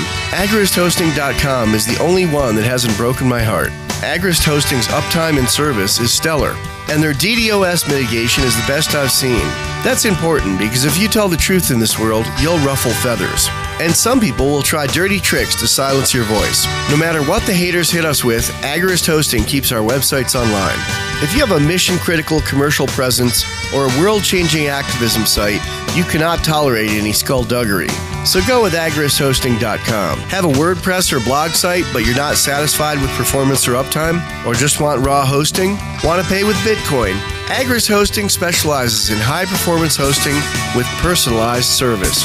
Go to agristhosting.com and click on the button that says Get Hosted. That's agristhosting.com. Some of you asked, and now we've delivered. LRN.FM's live Keene, New Hampshire studio shows are now streamed in HD on Twitch. Visit our channel at twitch.lrn.fm and give it a follow. If you have Amazon Prime, you get one free subscription on Twitch. If you use it on our channel, Twitch will give LRN.FM a monthly piece of your Prime subscription cost. So please watch, follow, share, and subscribe to twitch.lrn.fm. That's twitch.lrn.fm. When you hear the word lobbyist, you probably think about greedy corporations, but not all lobbyists are the same. Some are fighting for the freedoms you hold dear. Liberty Lobby LLC is doing just that in New Hampshire, working hard to represent you, not some special interest group. You can help by going to libertylobby.info, where your contribution will give us the tools we need to ensure that your voice is heard. Visit libertylobby.info today to find out more. Do you love Twitter? Make sure you favorite the LRN.FM Twitter account so you can receive our tweets at twitter.lrn.fm. That's twitter.lrn.fm.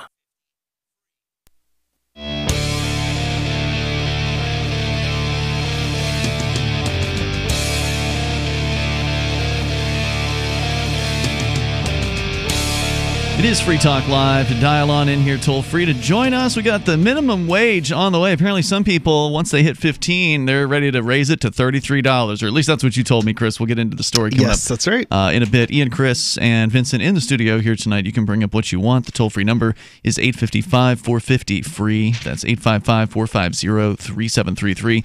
Bitcoin.com is your premier source for everything Bitcoin related. They can help you choose a Bitcoin wallet.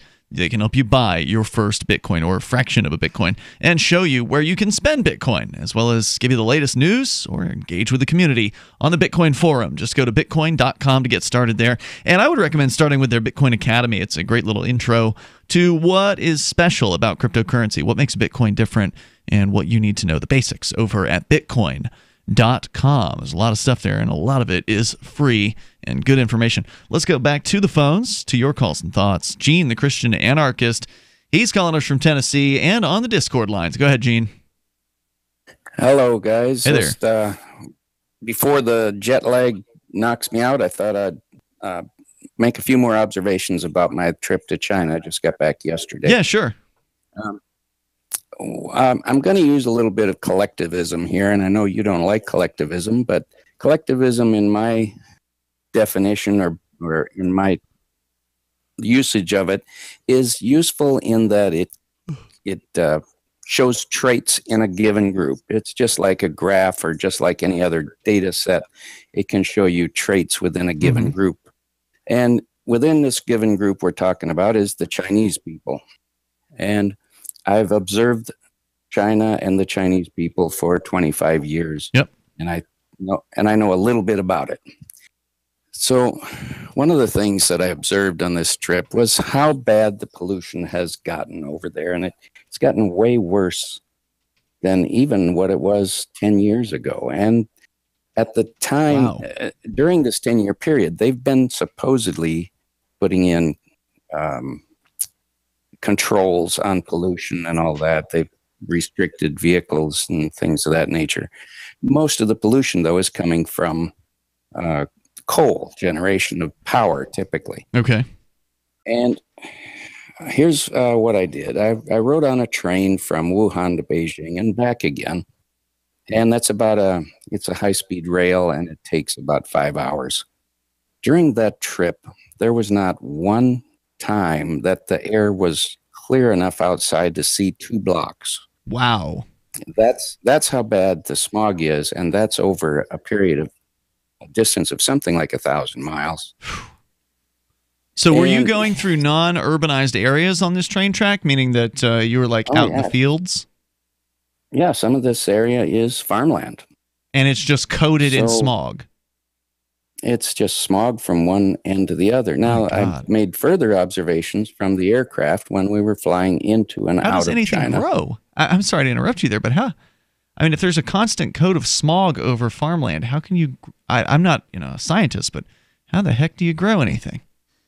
Well, this is one of the things that made me a very strong skeptic of the climate change people. Mm-hmm. Because when I go to China, I've been observing the smog over there for 25 years. Yeah. And yet the birds still fly, the crops still grow. It's true that we can pollute a local environment if we try hard enough. And certainly we do this. But the planet itself is so huge. And that's another thing you see when you fly halfway across the planet. It's a huge, huge ball. And the fact that we can pollute local areas does not mean that we can pollute the entire ball. We just don't have that kind of power. But the pollution in China is getting very bad. And when we flew out of Shanghai and we went out over the ocean to Japan, the air pollution got continually better until about mid-Japan. By mid-Japan, the air was nice and clear. But that just goes to show how far that spreads. But even so, you do get to a barrier where it turns clean again. Okay. I guess what I'm saying is that people that are climate supporters, the ones who want to see this clean planet and everything, if you Well, I want to have a clean planet. I mean, I think clean is good. I think fresh water and trees are all very, very nice, and I don't want to live in a cloud of smog. And certainly I don't either, which is why one of the reasons I'm never going to move to China. Mm-hmm. But the thing I'm getting at is the pollution will go away. If you were to stop right now all of the power generation in China, all the coal burning, it would probably take about a month, and the airs would be clean. So the nature cleans itself. Sure, that's and I'm true. certainly not promoting pollution. Nobody wants to promote pollution. But it's because of the low-cost products that China is putting out that this pollution is growing. Well, why would it have to do with the products? I mean, because it's the coal. That's the electricity. problem. It's the coal. It's electricity. But you need Electricity coal is the in real the- problem. Well, what about nuclear plants? I mean, you don't need coal for electricity. Well, they do have some nuclear, but it's just simply not enough. Well, they should have more. The fact is that there are clean coal burning solutions out there, but they don't put them into place because they cost more. It's all economics. Yeah. So in order to get the cheap products manufactured, shipped overseas so that they can stimulate their economy, they require cheap fuel, and that's the coal. And the coal is it's basically ruining the rest of it for all of us. Well, okay, but I don't see a solution. Okay, well, I mean, certainly, I don't know if it's ruining it for all of us. It sounds like it's ruining it for the people there in China because they have to live under a cloud of smog. But ultimately, it's not a true free market situation there, is it, Gene? Because doesn't the central Chinese government actually essentially own every corporation that exists in China to some extent? That's not really true, and that's the reason that China is growing the way it is, because 25, 30 years ago, they started opening the market to private industry, private business. And it's the private businesses and the private market that has been thriving in China. But what is the government's involvement? Because I know I've heard that the government is heavily involved with the corporations. You're saying there are corporations that don't involve the government over there, that they aren't partially owned by the communist government? There are private corporations. They're generally smaller businesses that the government is not involved in. The big involvement in the communist government comes from large corporations like automobile manufacturers, etc. 51% of those companies need to be controlled by the communist government. Okay. So these would be the biggest polluters then, right? I mean, if the largest corporations are government involved, then they would be the biggest polluting entities there. Presumably the government's involved in running the power companies, or if they're even companies, if not government. The government makes the power. Right. So you've got a problem where the government doesn't really have the same incentive to respond to the marketplace. In the market, a lot of people want green, right? Green's a real big popular thing. Even if whether it's BS or not, it's another question. A lot of people want it, and companies will pander to that, and they'll brag. And thank you, Gene, for the call and sharing that. They'll brag about how green they are. They'll prove how green they are. They'll show how much better it is for them to be green, and so on and so forth. China doesn't have that. There's no reason to develop new power sources because they're the government. Oh, well, we got coal. Coal's working fine. Throw some more coal in there. They actually are now. We'll come back with it. It's Free Talk Live. By now you know that wireless technology like cell phones do in fact pose dangers to the health and privacy of everyone. Block-It Pocket's wide range of products are unmatched in providing the protection you deserve. No scare tactics, just common sense. BlockItPocket.com offers quality American-made options to alleviate and eliminate these invisible dangers. Learn more at BlockItPocket.com or call 888-315-9618. BlockItPocket.com, enhancing health and privacy. Bacon lovers, we ship free. Try our amazing bacon. No refrigeration required. Proprietary value-added packaging provides 10-year shelf life and protects the leanest, thickest, center-cut, fully cooked bacon in America today. Ready to eat right from the pouch or warm and serve. Savory and delicious. Wholesale price for your everyday use. Order today at readytoeatbacon.com. readytoeatbacon.com. We have some good news. The indictments against Ross Ulbricht in the District of Maryland were dismissed with prejudice, meaning they can never be refiled. This is especially good because those indictments contain the only charge ever made that Ross engaged in murder for hire. This was a serious allegation that Ross Ulbricht denies. It was never prosecuted or ruled on by a jury, but was trumpeted by the federal government and the media as if it were proven fact. The Maryland court held these indictments for almost 5 years, poisoning Ross's case and leaving him under a cloud of unproven allegations. As explained in Ross's appeal to the Supreme Court, the fact that the judge used these allegations to give Ross a draconian sentence of double life without parole violated his Sixth Amendment right to a jury trial. Judges are required to issue sentences based on convictions decided by a jury, not unproven allegations never even charged at trial. Although this is a positive development, the dropped indictment will not set Ross free. Now, a presidential pardon is Ross's only hope of freedom. Sign the petition at freeross.org. freeross.org. Are you a cryptocurrency advocate? The Crypto Tip is the ideal outreach tool to help new people discover cryptocurrency. It's a printable business card-sized tip that you can give to service providers, preferably in addition to a good cash tip. When the server scans the QR code, it'll bring up an explanation of cryptocurrency, how to install a wallet, and allow them to claim the tip. If they don't claim the crypto, you get your tip refunded to you after a time period you specify. Plus, if they do claim the tip, you get an email alert. Create as many tips as you want at cryptotip.org. That's cryptotip.org. So you've heard all 3 hours of the latest episode of Free Talk Live, and you're still hungry for liberty-oriented audio content? Did you know that we have another 24/7 audio stream at LRN.FM? The Liberty Radio Network airs the latest episodes of some of the best liberty-oriented podcasts on the internet around the clock. In addition to recorded content, you'll also hear live shows like Free Talk Live, originating from our Keene, New Hampshire studio. So listen anytime at LRN.FM. That's LRN.FM. Is spreading the message of liberty, cryptocurrency, and peace around the globe worth $2 per month to you? As you may already know, in addition to our internet feed, LRN.FM broadcasts on free-to-air satellite across North and Central America, as well as Sub-Saharan Africa. And we've been available on satellite for free 24/7 since 2010. The LRN.FM free-to-air satellite signal is reaching some of the most oppressive regimes in the world, and there's no doubt our ideas are making an impact. You can learn more about the channel's impact by watching the 3-minute video at fund.lrn.fm. If you'd like to help free minds globally with our ideas of liberty, cryptocurrency, and peace, you can donate as little as $2 per month via fund.lrn.fm. You can help us continue and expand our satellite broadcast to multiple continents. Visit fund.lrn.fm today, and thank you for your help. Don't forget to share the link on social media. That's fund.lrn.fm. You can put the Liberty Radio Network on the air in your area. Visit broadcast.lrn.fm to learn how. Broadcast.lrn.fm.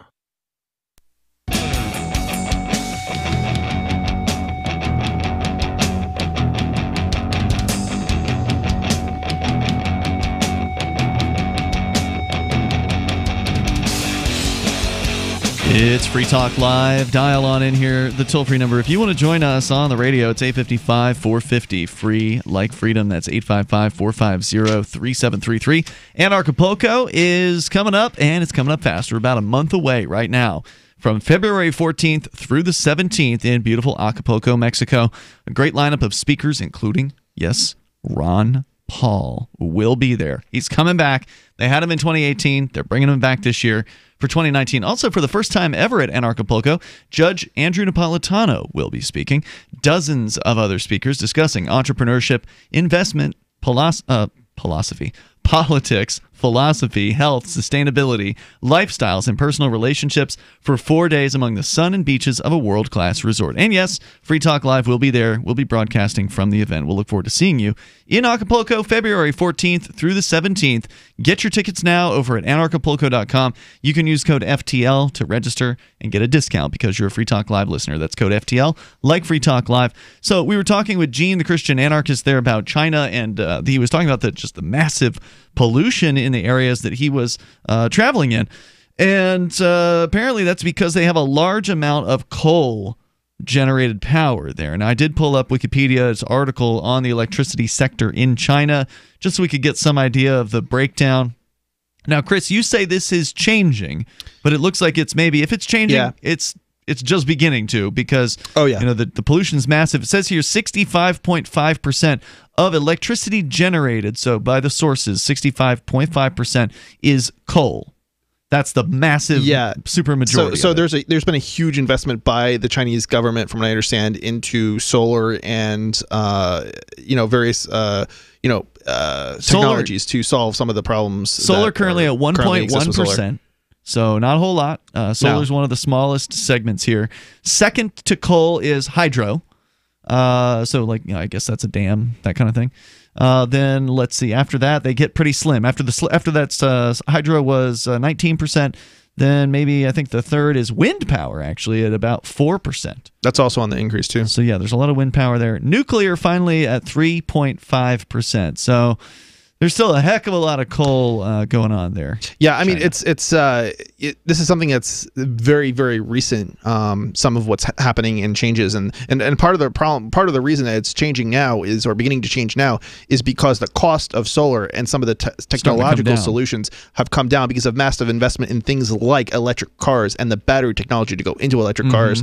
And so it's just going to be, it's such a huge industry that's developing that the scale has brought the costs down. Well, the batteries are better and the panels are more efficient, right? Right, yeah. So they've gotten a lot, as I understand it, they've gotten a lot better in the last 10, It's 20 nothing years. like it was, 10 or even 20 years ago. Yeah, it's massively different. So where you're right, it absolutely was not competitive in any sense of the word. But how the heck do you get solar power if it's covered up by a bunch of smog? I mean, doesn't smog block out sunlight? Well, I mean, I don't know enough about the details. Some sunlight still gets. I remember my mother would tell me always, even if it was cloudy out back when I lived in Florida, to put sunscreen on because somehow the sun is intensified. That's true. It might also depend on the type of the type of solar that energy that's being absorbed. Yeah, I don't know if they have different types of I don't know the details either, but yeah, there's certainly like radiation gets through the clouds, right? Definitely does. So yeah, you can absolutely get a sunburn under clouds. Right, exactly. So I wouldn't be surprised if there, even if your normal sun, your solar panels today are not that way, that there's not something that might be in the works or being developed. If you want to weigh in, generate power, feel free to jump in here. The toll-free number is 855-450-FREE. Gene did want to add that China is stimulating its growth by cutting taxes and regulations for small businesses. And he says, if only that would happen here. Yeah.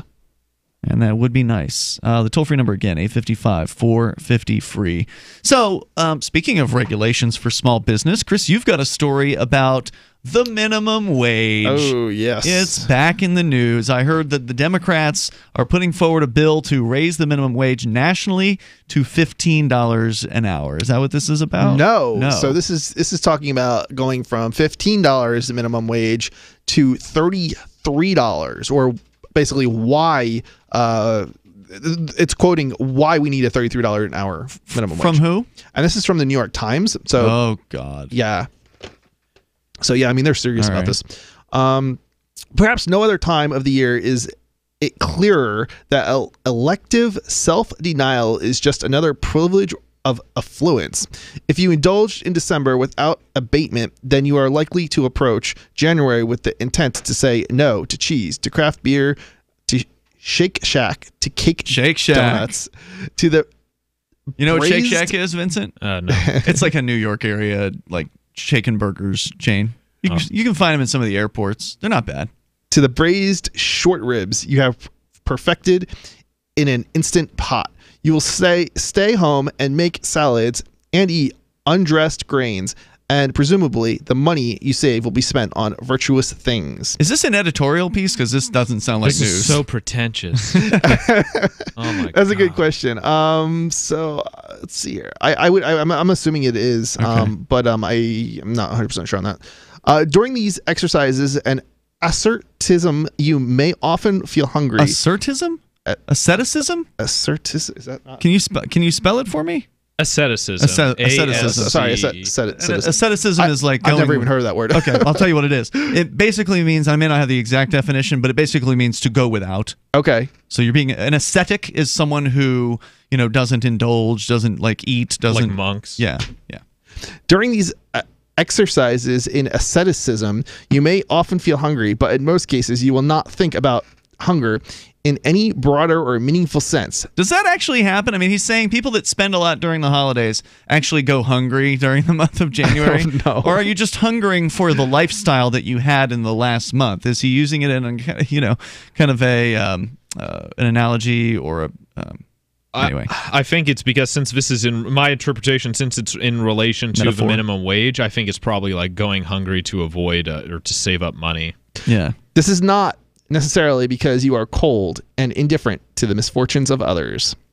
Hunger is a defining symptom of poverty in the United States, is rarely discussed either at the level of engaged civilian conversation or as a political talking point. No, it's not about the poverty. There's plenty of poor and impoverished people who are fat. There's I mean, a bunch in the US, of fat people. If you could buy a burger the size of your head for under $5, there's no poverty. You can't. You know, poor people aren't going hungry. Food is bad. Is generally the bad stuff. Oh, so, I know. I'm just saying in terms of going hungry. Yeah, you're not going to go hungry. No. There's more people should be going hungry, right? Fasting, intermittent fasting. You know, there's all these fat butts. They say in the there's States. benefits to this intermittent fasting. That's what Mark Edge, who is one of our regular co-hosts, who's not in for a few weeks, actually, he's traveling. But I guess a broken clock. You know. He tried the intermittent fasting thing. I guess that's where you like don't eat for 8 hours a day or something like that. That you only eat, or maybe it is you only eat for 8 hours or something like that. Well, there's like having a window of time. My understanding is just because people, you know, evolve, or if you believe in that, people evolve during times of famine, right? You know, we didn't have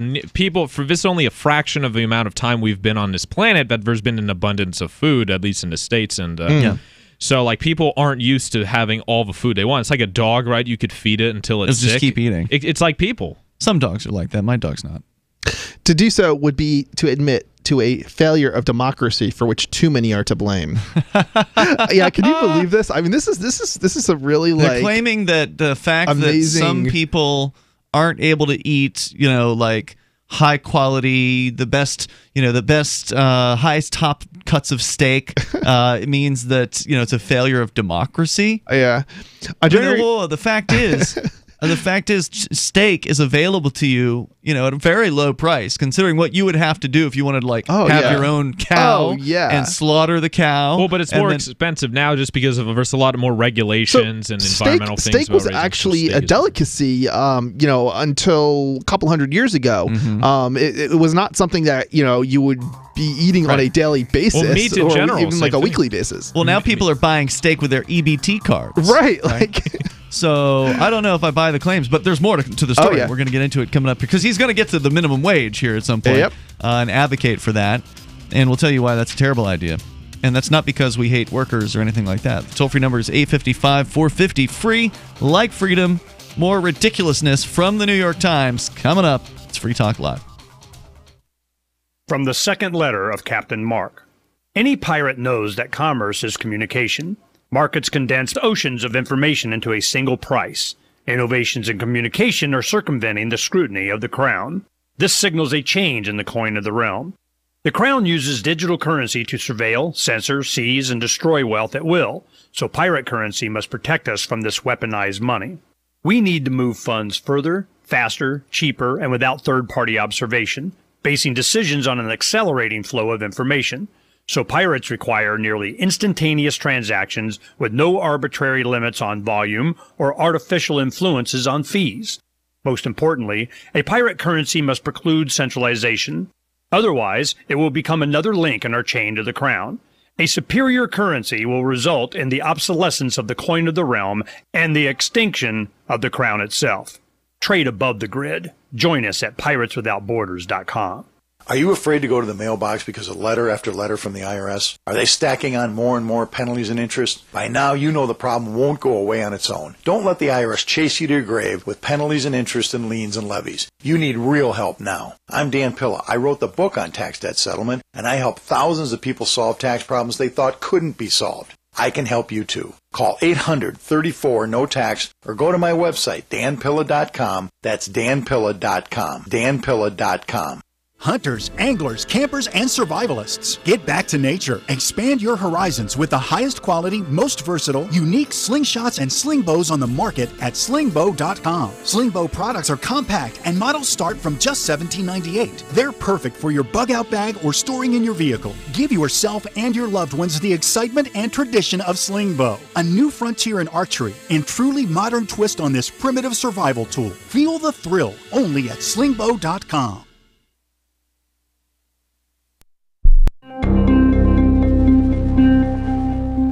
After the USDA unveiled its updated roommate food pyramid earlier this week, Department of Agriculture spokesman Michael Lowry spoke to Onion reporters about just how many servings of someone else's food roommates should be consuming on a day-to-day basis. Under the new guidelines, roommates should eat at least 4 portions of someone else's grains per day, including 1 to 2 cups of already opened cereal. Of course, this is all in addition to the 8 to 16 swigs of milk and orange juice spaced out over a few days. Lowry emphasized that many aspects of the new roommate food pyramid are unchanged from the previous version, including a recommended daily intake of 24 ounces of lunch meat straight from the bag and 5 to 7 weekly finger scoops of Erica's peanut butter. Remember to limit your intake of sugar and sweets from half-open containers, especially if they're Jessica's, because she'll definitely notice.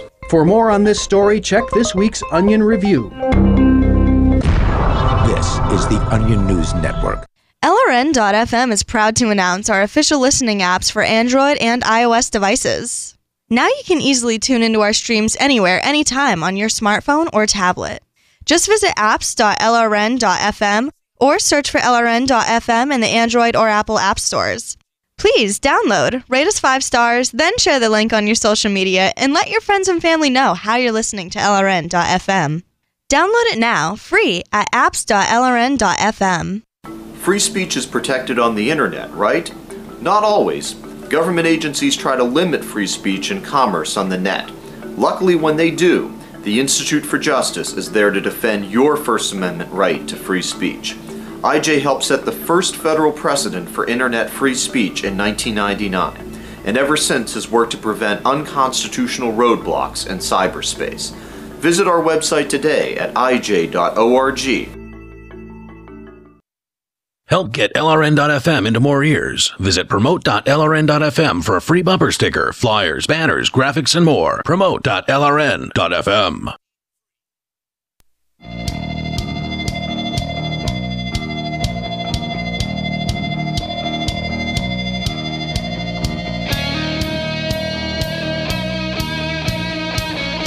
It's Free Talk Live. Dial toll-free and join us right here. Our toll-free number is 855-450-FREE. We got a Twitch channel. You can watch us live on our Twitch feed over at twitch.lrn.fm. Joining you in the studio, it's Ian. It's Vincent. And Chris. And Twitch is the primary way that you can watch the show. We do have a YouTube channel as well, but the HD quality, the best quality one, that's on Twitch. Go to twitch.lrn.fm. And thank you to everybody who has subscribed to us on Twitch. In fact, I did some tweaking because we had a caller on Tuesday night, actually, when we did a special show after Free Talk Live where we interviewed Chris Cantwell, had him on as kind of a guest co-host. And, of course, to much consternation among some of our listeners. Others liked it, but that particular night, I forget where the hell I was going with that. Anyway, toll-free number here is 855-450-FREE. You can join us here, and you can bring up anything. That's the point of Free Talk Live. So, Chris, you were sharing with us the story from the New York Times. Yeah. It's not really a news story. It's definitely a very opinionated opinion piece.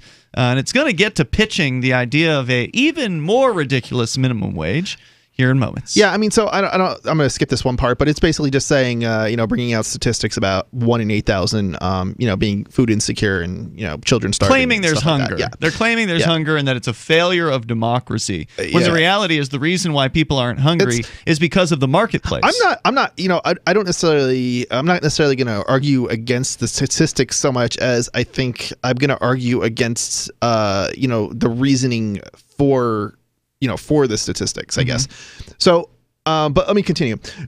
On January 1st, the new minimum wage set at $15 an hour. So this is they're talking specifically about New York. Oh. So, okay. This is why I said earlier, and I don't know if I said the city or the state? The city, I believe. Okay. So this is New York City. So this is why I said earlier, and I said this off air, I believe, that it isn't quite as bad in some respects as it might sound. So they're not demanding that Keene, New Hampshire, increase the minimum wage from 15 to 33. We don't even have a $15 minimum wage here, but not yet. Right. But if the feds pass it, of course, Trump will probably veto.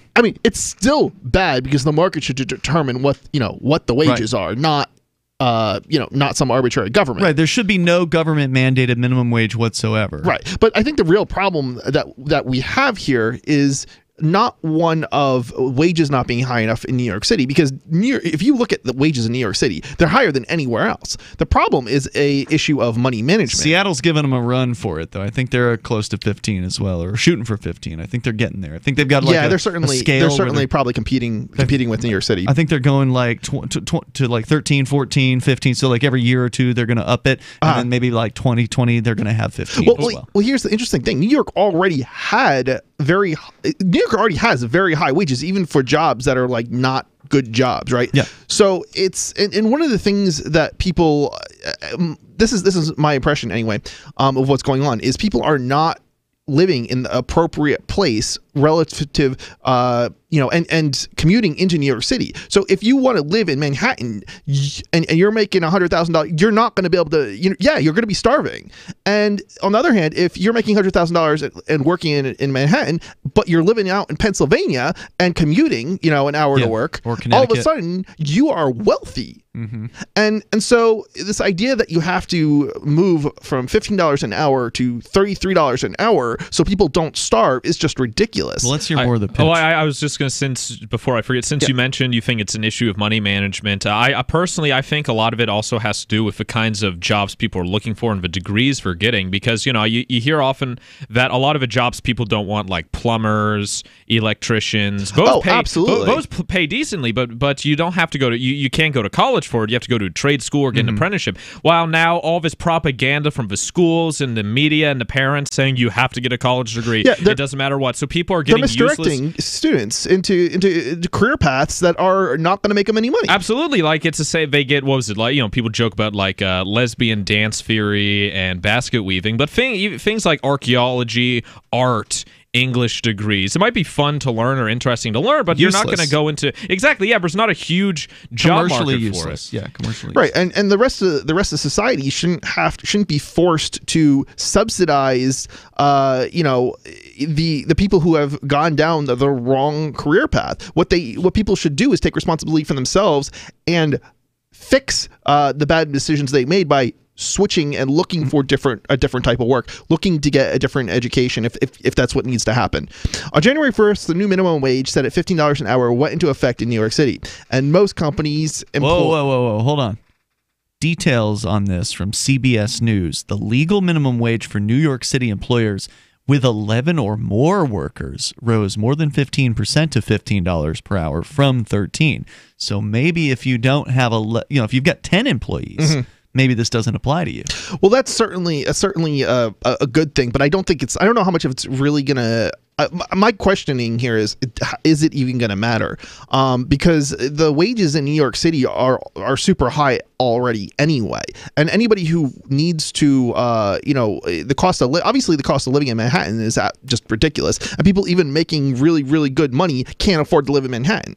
So if you're trying to live in Manhattan and you're complaining about not making enough money, I mean this is just ridiculous. You can find places that are within an hour away from Manhattan that you can commute from, where the cost of living is probably around what it is in Keene, New Hampshire. So the idea that you can't, that they need to increase the minimum wage for New York City is just absolutely insane. I know multiple people who commuted into New York City from an hour away, and it's a leftist city, so and these are popular houses, and they're wealthy. Sure. Even if you do commute, also versus if you go through the George Washington Bridge, the tolls are like I'm just have it here, $10 to $15. So every day, but this is why you take buses and things. And the thing is, the employers in New York City will even cover, things, commuting and fares and things like that. So the whole idea that we need the city to not because the government says they have to, but because they need to attract workers.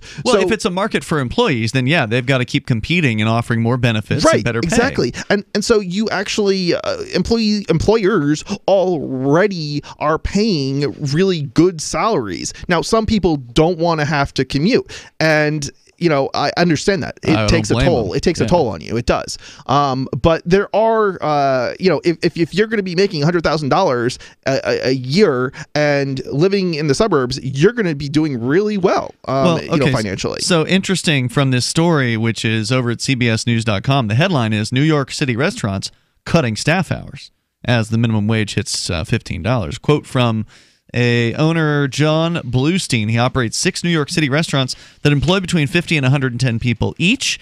He says that the higher minimum wage affects his payroll. It's an immense cost to his business. He says, quote, "We lost control of our largest controllable expense, so in order to live with that and stay in business, we're cutting hours."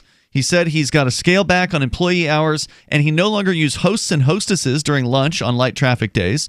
Customers instead are now just greeted with a sign that reads, "Kindly select a table." So those people lost their jobs or, cut back to whatever. He staggers employee start times, he says, quote, "These fewer hours add up to a lot of money in restaurants." And guess what else? He's increased the prices. The menu prices. Yep, of course. Yep. Quote, "As a result of the minimum wage hike, it will cost more to dine out. It's not great for labor. It's not great for the people who invest in or own restaurants. And it's not great for the public." Yeah. I mean, it's and that's happening across the board right now. Yeah. In New York City. I'm just... I don't know. It's people are complaining, and it's not that there's not enough jobs. We have a very low, nationally, I believe, let's see, what's the word I'm looking for? The rate of employment is very unemployment. Sorry. Yeah. The rate of unemployment is really low right now. I mean, the idea that it's about to go up in New York City. Yeah. People are going to lose their jobs. Right. The idea that you need to increase the minimum wage. No, you need to move to where the jobs are and that are paying well, and appropriately manage where you're living versus where you're working, and other factors like that, which is something that would happen naturally in a marketplace. People would flow to where they're needed, right? And if you don't do that, and you start using government to solve these problems, what you end up having is a really messed up marketplace that just it doesn't work. It ends up being inefficient. It ends up being unable to sustain itself. And yeah, I mean, you lose jobs. Your unemployment is going to go up. There's going to be all sorts of negative side effects. The cost of living is going to go up. I mean, I think you just look at what's happening in Seattle and in other areas where San Fran. It's absolutely ridiculous. And San Francisco is a good example. And it's mostly because they won't allow the building of new construction. That hurts too. And the regulations that increase the costs. So. You've got more. He hasn't even made his pitch for $33 an hour? Yeah, $33 an hour. We're going to get to that part coming up here in hour number 3. Plus a little bit more on how many of these businesses, what percentage of restaurants are going to reduce their employee hours. They've got that number here. So coming up on Free Talk Live. Marijuana has unleashed a green gold rush across our nation. It's creating $10.8 billion in new wealth a year. And every day, it's transforming more and more Americans into millionaires. In an historic event, former Speaker of the House John Boehner reveals how you could become one of them. Join him online for the American Cannabis Summit. Attendance is 100% free, but space is limited. To secure your spot, text JOIN to 76280. This event is the first of its kind ever. John Boehner and an esteemed panel will reveal which cannabis stocks are primed to deliver life-changing windfalls in the weeks and months ahead. Plus, they will show you how to become a cannabis angel investor, backing the hottest startups before they potentially become worth billions of dollars. To join American Cannabis Summit, text JOIN to 76280. Attendance is free. Text JOIN to 76280. Text JOIN to 76280.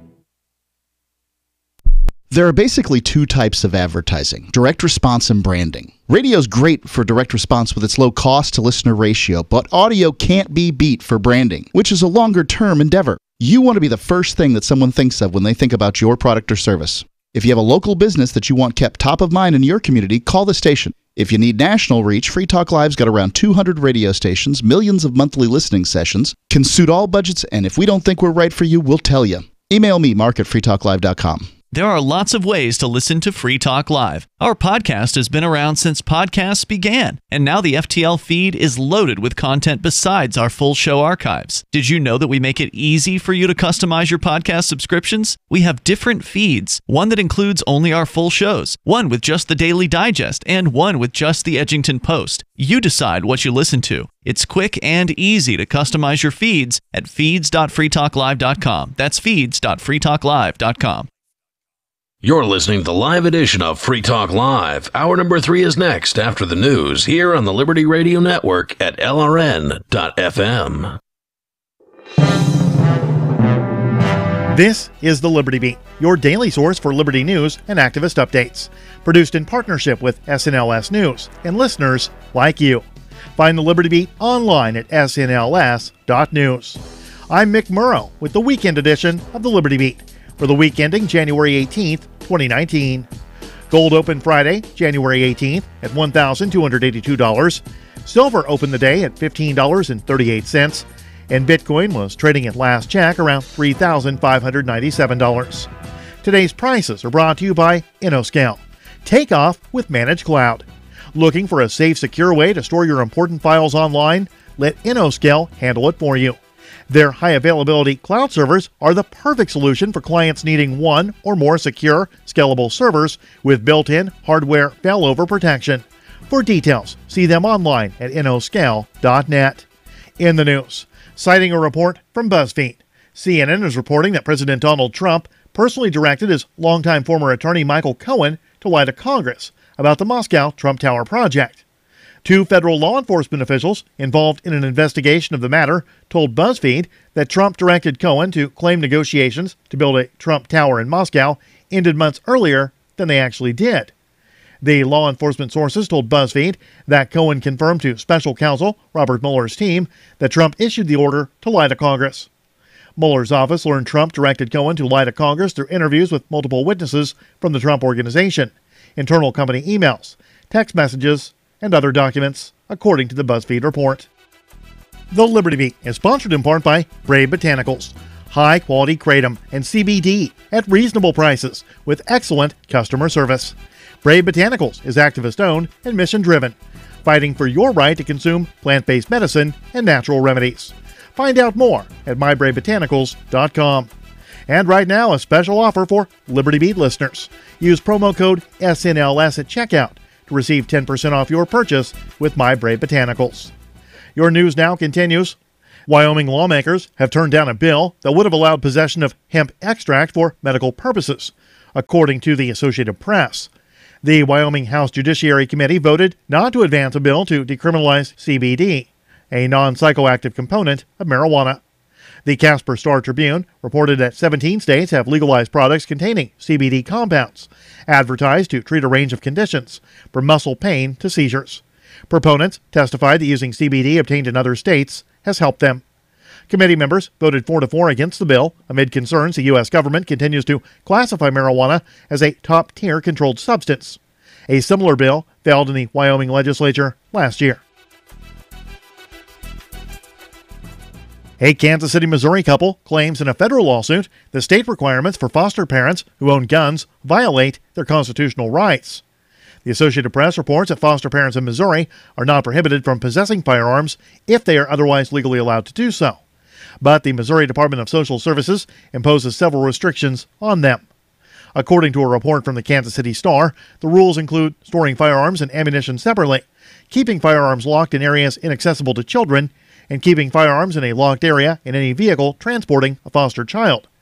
James and Julie Attaway, who have one foster child in their home and plan to have more, argue in their lawsuit that the restrictions prevent them from possessing or carrying loaded functional firearms. The Attaways say they fear losing their foster son if they don't comply with the restrictions. The nonprofit Second Amendment Foundation joined the Attaways in the lawsuit. The lawsuit seeks an injunction preventing the state agency from enforcing the regulations, and the Attaways also want the regulations declared null and void. Support for the Liberty Beat comes from the Conscious Resistance Network, featuring videos, news reports, and articles from a spiritual anarchist perspective. Experience the Conscious Resistance at theconsciousresistance.com. How would you like to have your business featured on the Liberty Beat? You can just send an email to libertybeat@snls.news for details on how to have your business featured on the Liberty Beat. This is the Liberty Beat, produced in partnership with SNLS News and listeners like you. The Liberty Beat is found online at snls.news. And coming soon to the SNLS network is The Bones of Anarchy, a podcast produced by activist Tony Bones. The Bones of Anarchy coming soon to the SNLS network. I'm Mick Murrow reporting for the Liberty Beat for the week ending Friday, January 18th, 2019. Reminding you, spread liberty with a smile.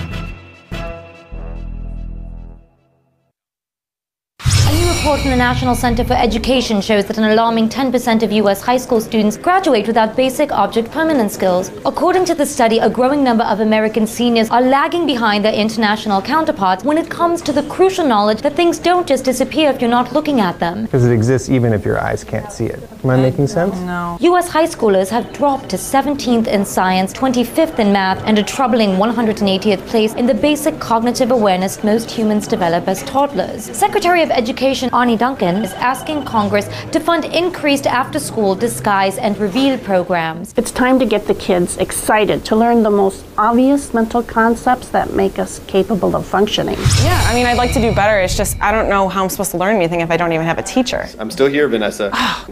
Some educators worry that too much focus placed on object permanence might take away from other important skills, such as not touching hot things that could burn you. This is the Onion News Network.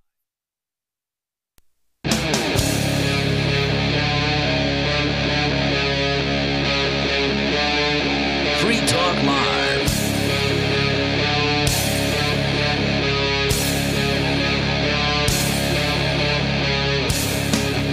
It's Free Talk Live. Dial in, toll free, bring up anything you want. Our number here is 855-450-FREE. Like freedom, that's 855-450-3733. We do have the Discord on-air call-in line rooms over at discord.lrn.fm. Actually had a couple Discord calls tonight. They've sounded great, a few of them actually, and I think that's actually where most of our callers have been tonight, which is a refreshing change because Discord just sounds better than the phone lines. But we do have phone lines too. Those are 855-450-FREE. Joining you tonight, it's Ian. It's Vincent. It's Chris. We've been talking about the $15 an hour minimum wage that has just hit New York City.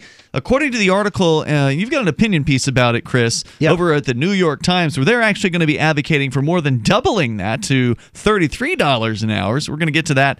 But also, I pulled up a sort of a different story to supplement with a little bit of information. The headline at CBS News is that New York City restaurants are already cutting staff hours as the minimum wage hits $15 an hour for employers with 11 or more workers. So I guess if you have a very small business, then that you're exempted. And how many businesses with 11 workers are going to cut one of their workers right now, so they don't have to actually raise their wages because otherwise they got to cut back hours, as these restaurants are. The quote from the New York City Hospitality Alliance, they conducted a survey of 574 restaurants. So that is not a small sample size. That's a lot of businesses that they're talking to. So hospitality, meaning the restaurant business, bars, for instance, also in hospitality. 75% of full-service restaurants report plans to reduce employee hours this year in response to the latest mandated wage increase. Another 47% said they would eliminate jobs in 2019. So about half of them just going to cut some jobs out, and more than half, 75%, 3/4 of them, going to cut wages, or not wages, cut hours from their employees. So you're either going to, if you're in restaurants right now, you're either going to lose your job entirely, or you're going to see a reduction in the amount of hours that you have. And this is exactly the time that businesses are going to be looking into new technologies that they can implement to create more efficient environments. Like the restaurant that has a sign up now instead of a hostess. Or what about paying at the, they got the little electronic kiosks now, so waitresses McDonald's don't have to come and collect your money. Oh, yeah, I've seen that at the Chili's like or at whatever. sit-down restaurants, like where the jobs are, right? Those things are, I don't like them. Well, I'm not saying I'm a fan of them, but the point that I'm making is simply that's They're what there. restaurants will do. Yep. That's the kind of things that restaurants are going to put money into, right? Because they're a heck of a lot cheaper than keeping an employee, right. all the time. Right, because your typical waitress or waiter has a certain number of tables that they can serve before they start to get crappy. Yeah. Because if they got 10 tables, they're not going to do as good as if they have 5. Right. But if all of a sudden you only need to have the waiter bring the food out. Like the people can just take the order on the pin pad, and then they can pay for it on the pin pad.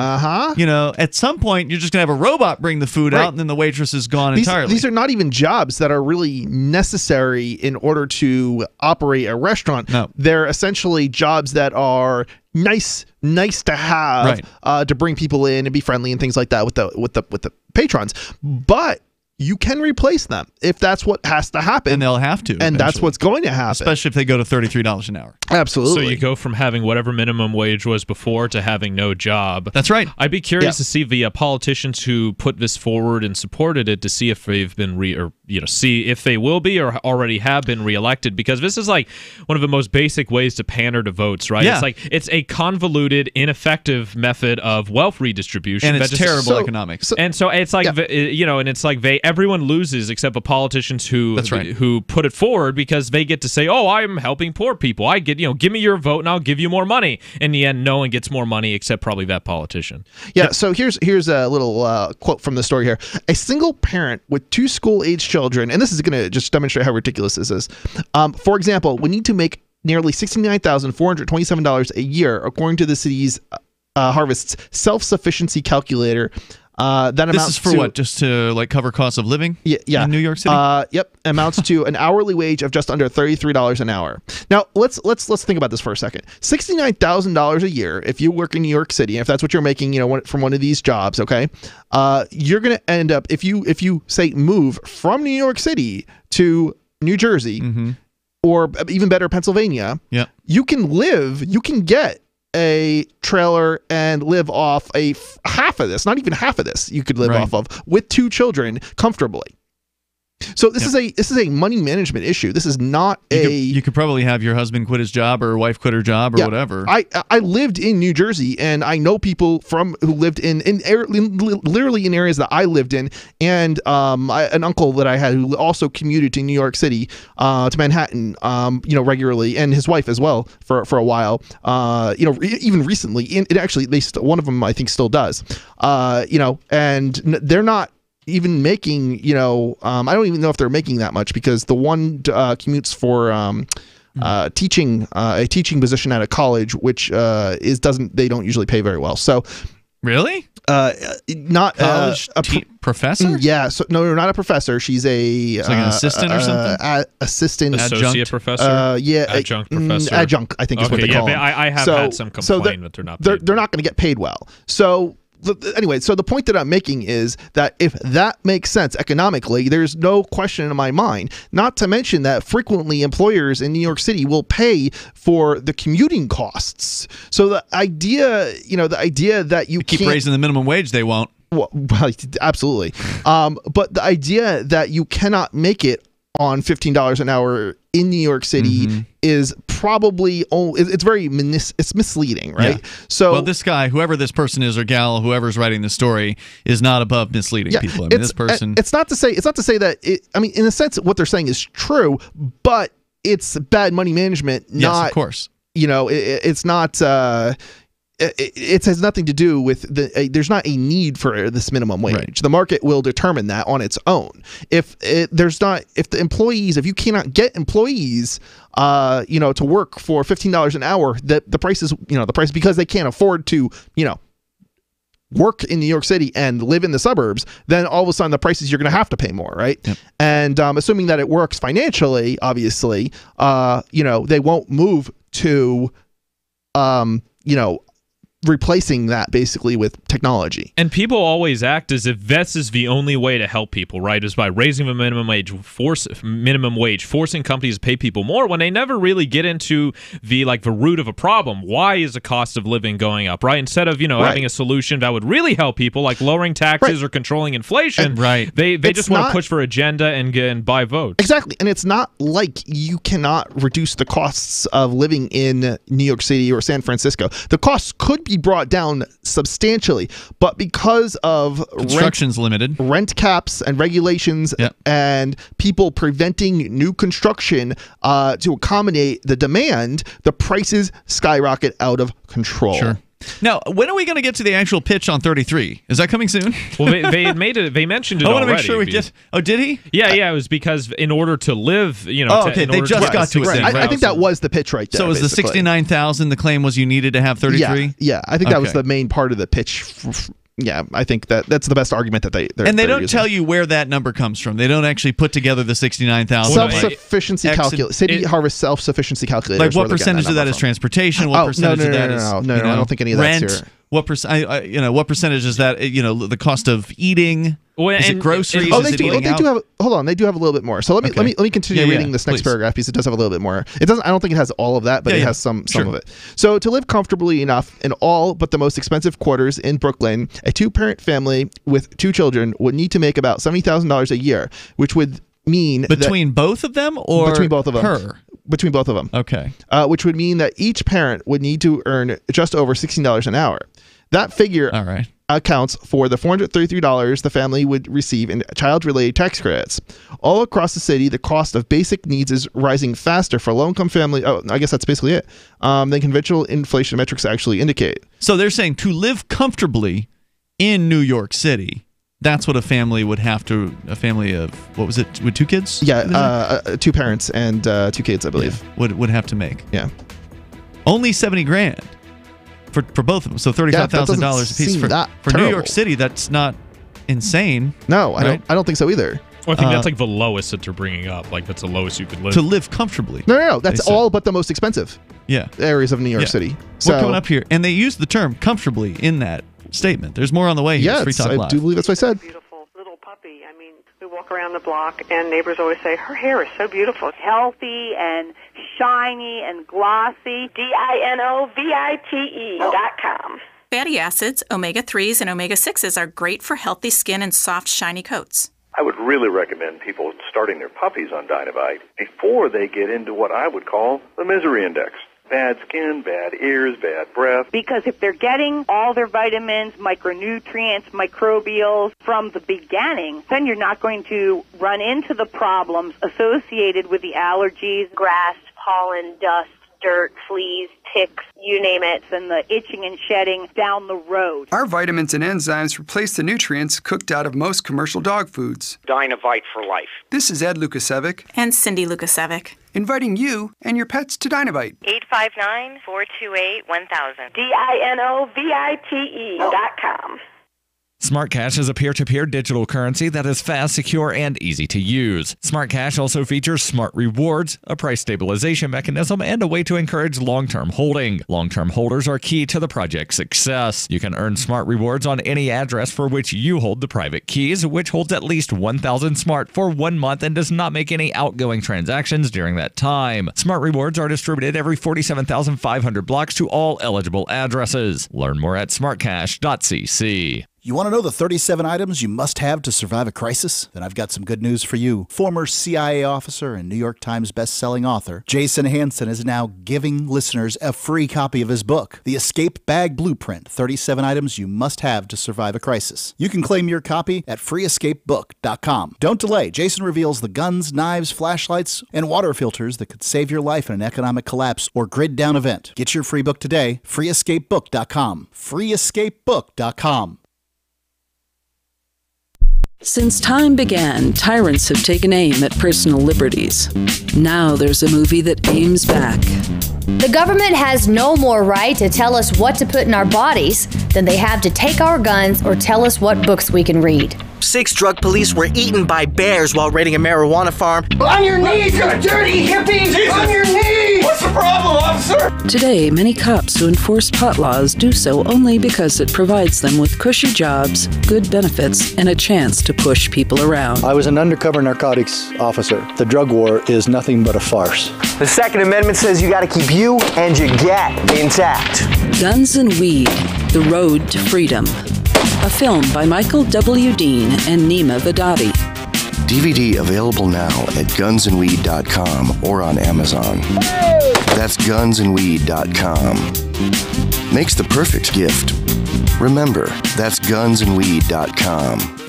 LRN.FM now has a Discord. Discord is a free text and voice chat platform, and we now have our own server with a bunch of channels at discord.lrn.fm. You can join other listeners as they chat about various things during our live shows, or anytime, day or night. Discord software is available cross-platform, so you can have it on whatever device you want and take your chats anywhere. Join our Discord at discord.lrn.fm. That's discord.lrn.fm.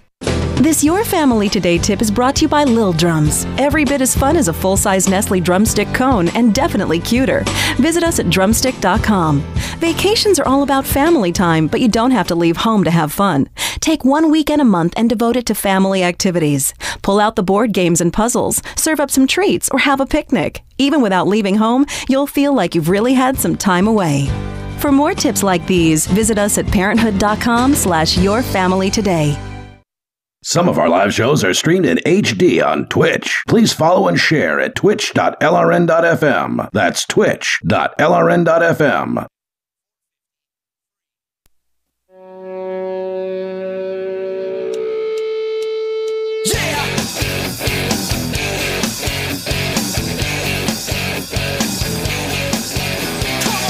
It's Free Talk Live. Dial in, toll free, take control of the airwaves here. Our number is 855-450-FREE. Like freedom, that's 855-450-3733. Also, the Discord on-air call-in line rooms are open and available to you at discord.lrn.fm. As we continue here with you in the studio, it's Ian. It's Vincent. And Chris. And Free Talk Live is brought to you by Smart Cash. SmartCash.cc is where you can go to learn about a newer cryptocurrency. It, of course, is peer-to-peer, fast, secure, and easy to use, but Smart Cash is set apart from the rest of the pack, and there are a lot of cryptocurrencies out there in the world because they allow everybody to participate in their governance structure. So some cryptos, you have to have a whole lot of them to be able to cast a vote in their governance system. So, governance systems allow the people who are involved in the crypto and holding onto it to have an influence on how it's kind of, set up and what happens with the money that they have for like a promotional budget, that kind of thing. So with Smart Cash, one smart equals one vote. So if you have some smart, then you've got some votes. If you got one of them, you got one vote. If you got 10, you got 10 votes. Right now, one smart's less than 2 cents a piece. So it's not hard to get a bunch of smart. They're cheap.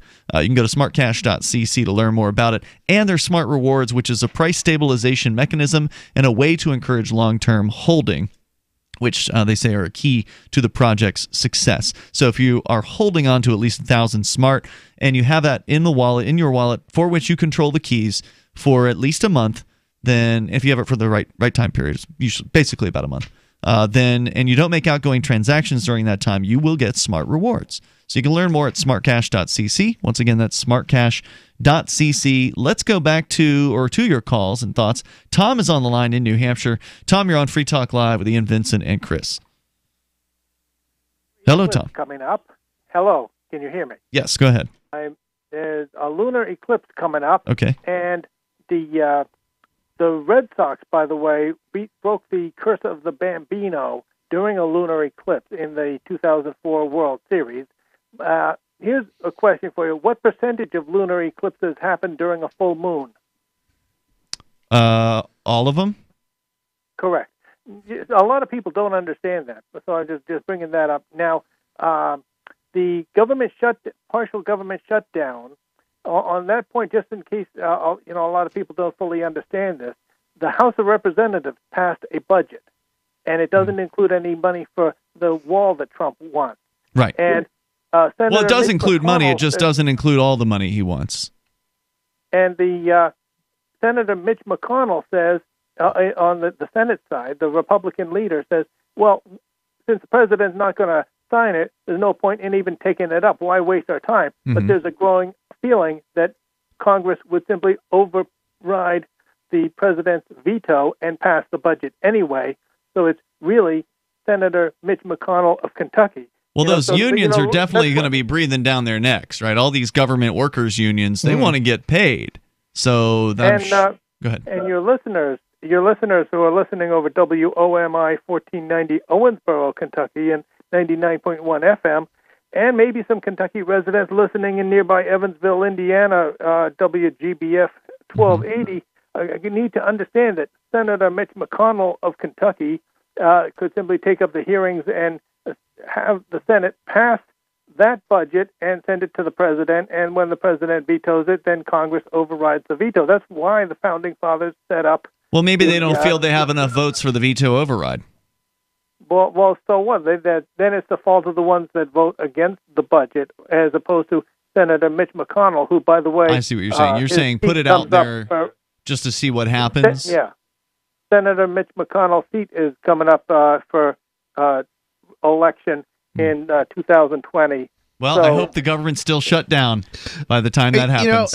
The problem I have with this probably won't be with the whole government shutdown is that it doesn't actually help us in any way. Like it's not a real shutdown. Like the money is still being spent. It's not like the park services goes away and people can go into the park services and do what the government no, they won't let you do what the government was doing when the government was operating, right? So it's just kind of I don't know, it's just stupid and silly, and I'd rather I as much as I don't want the government to resume, but at the same time I want, if it doesn't change it doesn't really help us in any real way.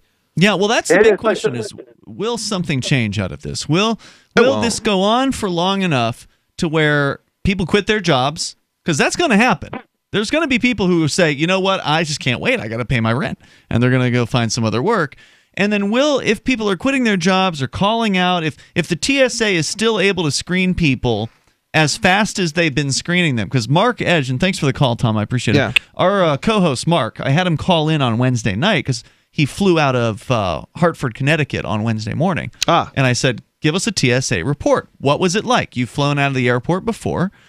How did it compare? Because TSA supposedly, they've got major call-outs happening.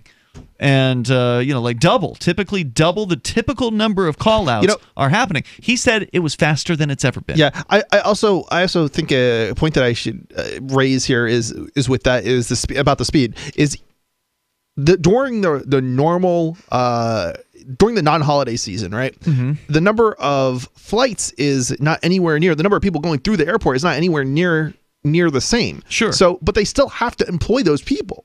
So right. Even if you cut in half the number of employees, like right now, it's still going to be fine. Mm-hmm.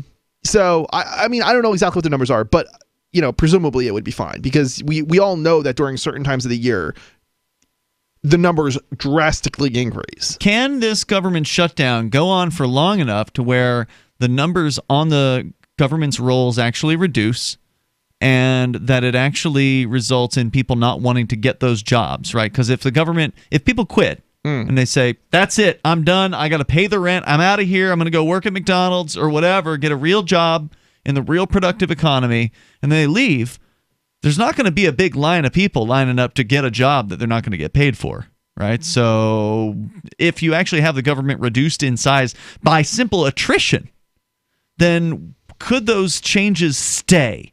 Could they is it possible that Trump could get out there and say, everything seems to be all right with 25% fewer government workers, so we're just going to do a hiring freeze and, not hire anybody else? I don't think that's how this works. No, I don't think it is either, but Trump hasn't been the way things work, as far as the history. I don't think the effects of Trump's actions are going to work the way we want them to. I don't think they will either. It's just not the reality. But who saw this one coming? Well, I mean, look, we've had shutdowns before. They haven't gone on this long. But this is a record, and he has even said publicly that this could last for months or years. One could only hope. Now, he's probably just bluffing, right? Like, he's probably bluffing. He's playing, political football. He's playing 4D chess. He wants to get his wall money or whatever, but it's fun to watch the carnage, I gotta say. I'm enjoying the hell out of it. It's certainly entertaining. Yeah. I don't think it's actually helping us in any real way. Unfortunately. Well, and that's the question: is how this is all going to play out, especially when they come back and get paid twice what they. Right. Exactly. So that's not good. The toll-free number here is 855-450 free like freedom. You can join us. You can share your thoughts on the shutdown. In fact, Vincent, you've got a story about it coming up here. That it could end in so-called disaster. On the way, this is Free Talk Live. 855-450 free if you want to join us. At WolfHillAmmo.com, we love shotguns. We offer the best specialty shotgun ammo on the market, including our defensive combo packs for home and retreat. Our less lethal combo is good for animal control, the 4-legged kind and 2-legged. When lethal force is necessary, reach for our Stop 'em, Drop 'em, or our home defense combos. These 5-round packs include different heavy hitters to protect your loved ones. Visit WolfHillAmmo.com to see our great prices on these combo packs and other specialty shotgun ammo rounds. WolfHillAmmo.com. You may need this herbal tea for relief right away, so write this down. DRMILLERS clinic.com. If you take meds, then suffer stomach distress, constipation, indigestion, acid reflux, and bloating, and nothing else helps, get Dr. Miller's Holy Tea or Super Holy Tea, a cleansing, detoxifying herbal tea now available at great rates direct from Dr. Miller's office. Call or click 888-660-7039 or DRMILLERS clinic.com.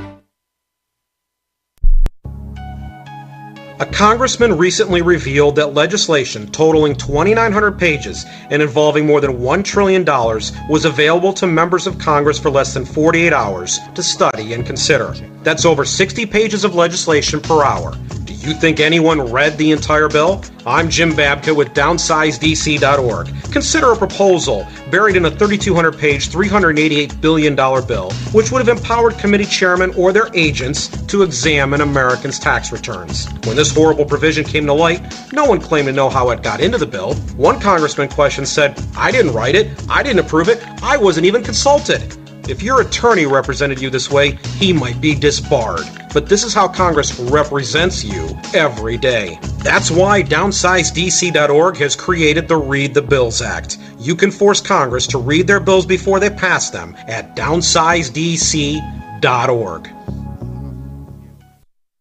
What do you shop for that you could otherwise buy at Amazon? Pretty much everything, right? Amazon has competitive pricing and they deliver, and that's a big plus. If you could plan ahead in your shopping, would you be interested in saving up to 33%?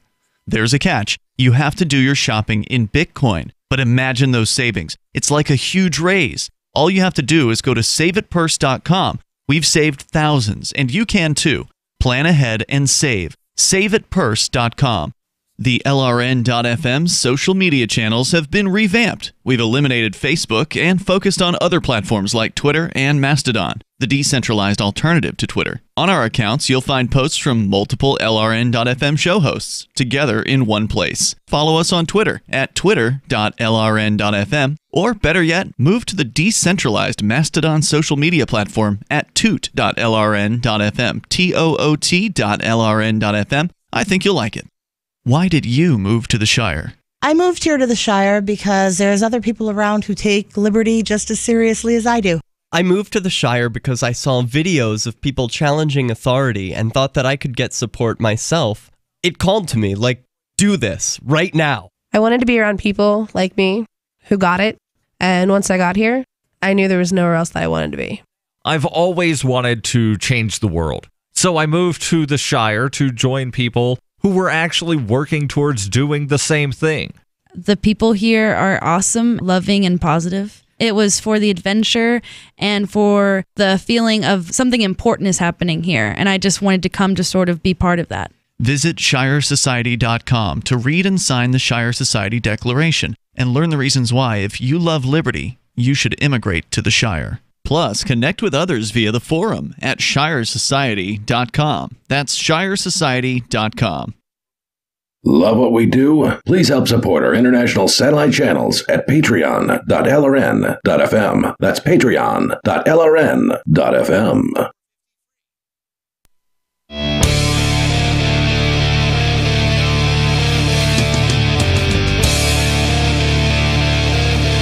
It's Free Talk Live. You dial toll-free, you can bring up whatever's on your mind. Our toll-free number is 855-450-FREE. That's 855-450-3733. Whether it's the minimum wage you want to talk about or the government shutdown, that's kind of where we're at right now. You can talk about either or whatever's on your mind. With you in the studio here tonight, it's Ian. It's Vincent. And Chris. And don't forget to get online over at freetalklive.com. Enjoy the features that we have there. They're free. In fact, our Discord server is one of them. We got people in there chatting basically all day and all night on our Discord server. It's a free chat service. You can use their web version. So if you don't want to download an app, you can just go through the web and jump in there over at discord.lrn.fm. But their app's actually pretty darn useful and pretty good. It even has voice features as well, so you can get into the voice chat rooms. So it's not just text chat, though that's what most of it is. There are voice rooms, and sometimes our listeners will get into a voice chat with one another like after the show. And that's kind of cool. It seems so weird. It is weird. I've sat in for a few of them, but it's fun. Like, they have fun with each other. So, like, you hear Gene the Christian Anarchist calling in. Well, you can talk to him. You can get into a room with him over at discord.lrn.fm. So if you got questions for Gene about China, he told us a few points. But if you want to know what it's like in China, go talk to him. He's there on the server pretty much every night.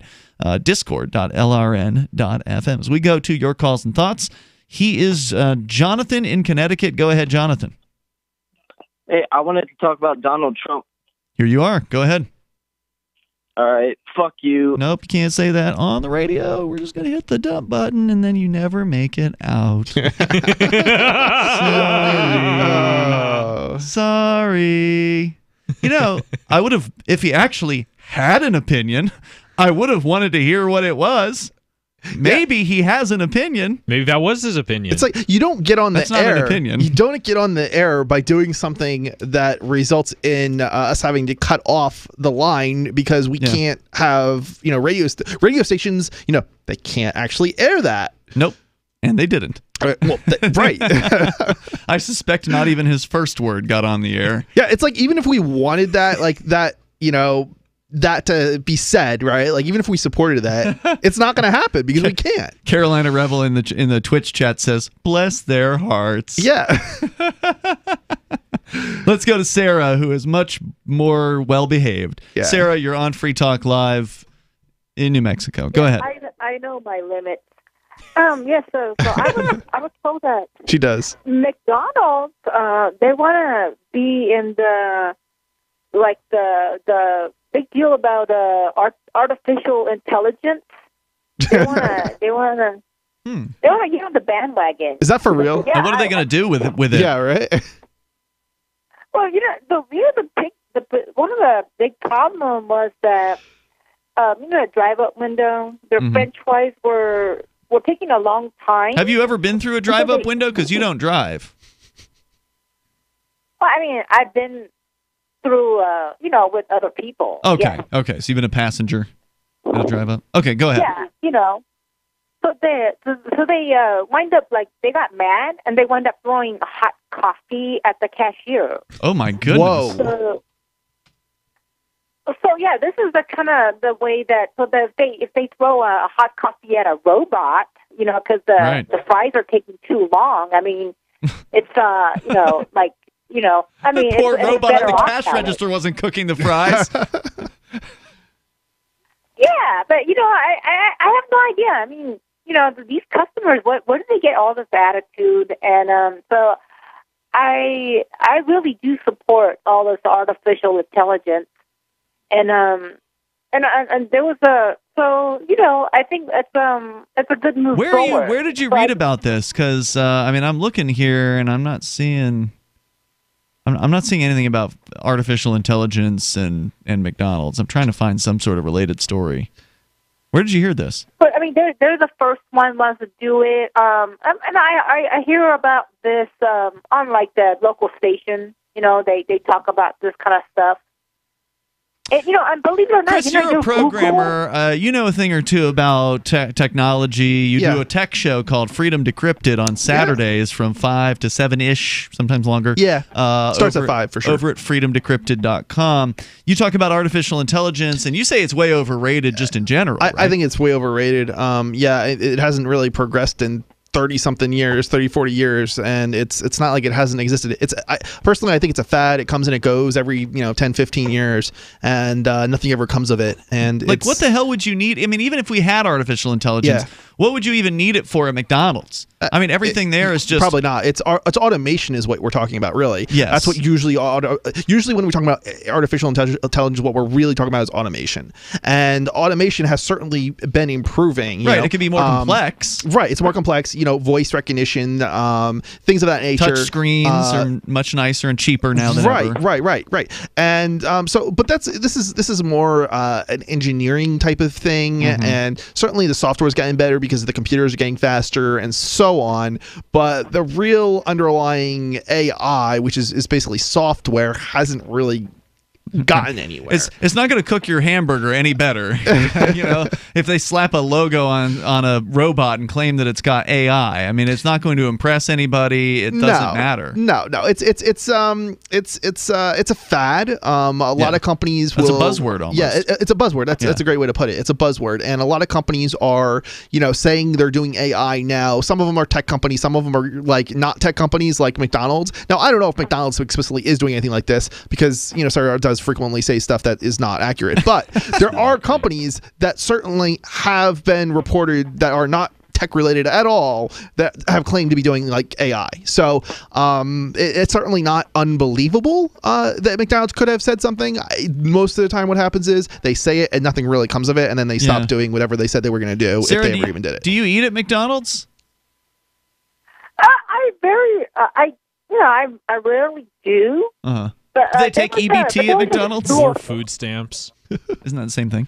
No, I never really go to McDonald's unless unless they're convenient. What's your favorite fast food? Do you eat fast food? My favorite fast food is like Del Taco and Popeyes. All right. Are they covered by SNAP, WIC, or EBT? You guys are harsh. Well, the thing is, no. Hey, it's my money. I can be as harsh as I want. It's true. I'm sorry I interrupted. Please go ahead. Well, anyways, but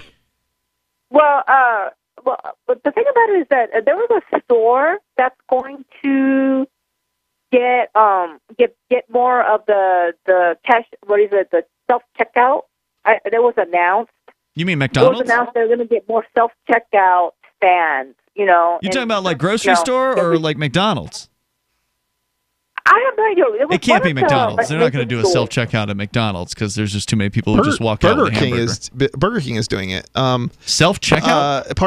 Partial self-checkout. The ordering part. Not ordering. That's different. Yeah. Okay. Well, I mean, I guess it's checkout if you pay for it there. before you get the food. Right. Right? I believe it's all you pay for it right there with the credit card. Right. So I've seen this. You literally put your card in. It doesn't take cash. Have you tried it? I haven't tried it. I tried it at McDonald's. So they've got the same thing you're talking about. In Keene or somewhere else? I don't know if in Keene. I almost never go to McDonald's. So the only way I'll ever go to a McDonald's is if I'm traveling. In this case, it was last year. Mark and I were going down to New York City, I think, for the Talkers Convention that we go to that our Free Talk Live amplifiers, by the way, help pay for. So thank you for Free Talk Live amplifiers doing that at amp.freetalklive.com. Or there was some reason we were down in Massachusetts and we had to stop somewhere, go to the bathroom or whatever. And McDonald's, their bathrooms are relatively clean. Like if you're on the road and you want to go somewhere, you're usually better off going to a McDonald's than a kind of scuzzy gas station. Yeah, gas stations are the worst. Philadelphia are all bad. The worst bathrooms I've ever been to have just been in the Philadelphia area. Even in McDonald's are bad? Oh, even at Dave & Buster's and fancy places are bad. Really? Fast food can be, the restaurants at fast food restaurants can be bad too, even McDonald's. Just your odds are better to get I think your odds are certainly better than a gas station. So since we were there, it was breakfast hours.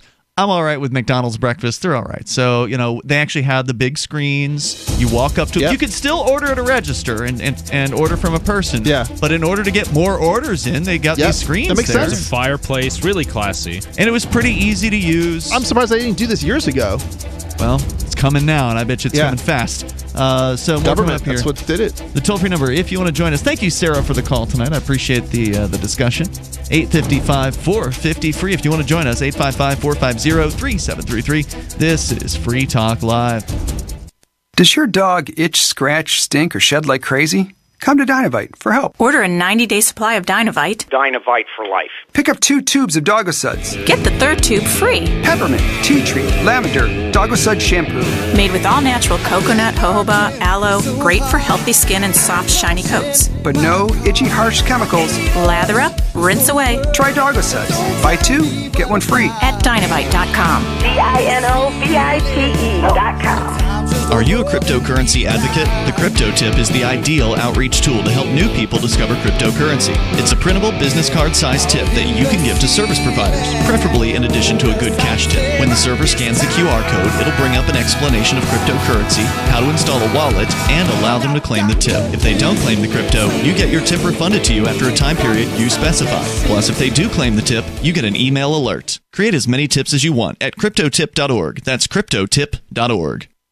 Marijuana has unleashed a green gold rush across our nation. It's creating $10.8 billion in new wealth a year. And every day, it's transforming more and more Americans into millionaires. In an historic event, former Speaker of the House John Boehner reveals how you could become one of them. Join him online for the American Cannabis Summit. Attendance is 100% free, but space is limited. To secure your spot, text JOIN to 76280. This event is the first of its kind ever. John Boehner and an esteemed panel will reveal which cannabis stocks are primed to deliver life-changing windfalls in the weeks and months ahead. Plus, they will show you how to become a cannabis angel investor, backing the hottest startups before they potentially become worth billions of dollars. To join American Cannabis Summit, text JOIN to 76280. Attendance is free. Text JOIN to 76280. Text JOIN to 76280.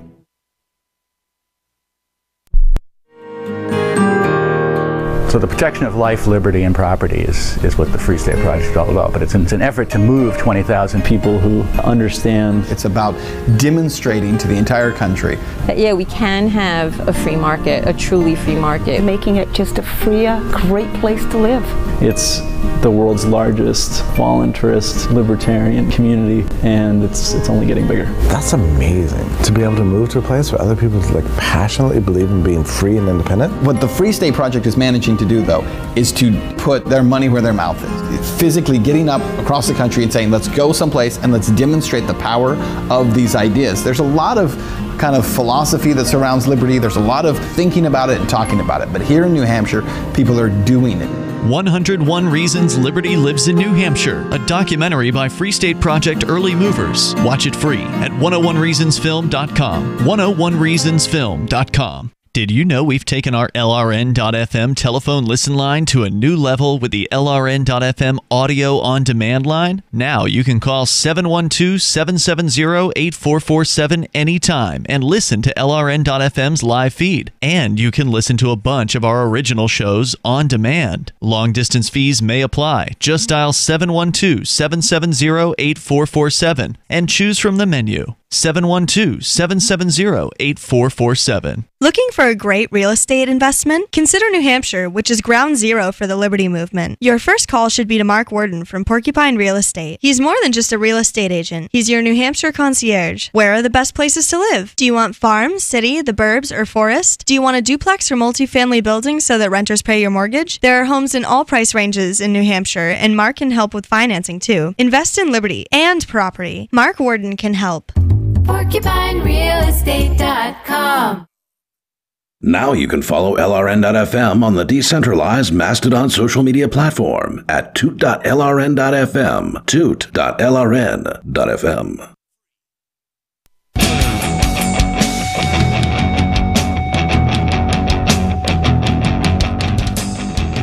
It's Free Talk Live. Apologize to the stream listeners. Apparently, I was accidentally playing the Ocasio-Cortez video audio on over the top of the commercials.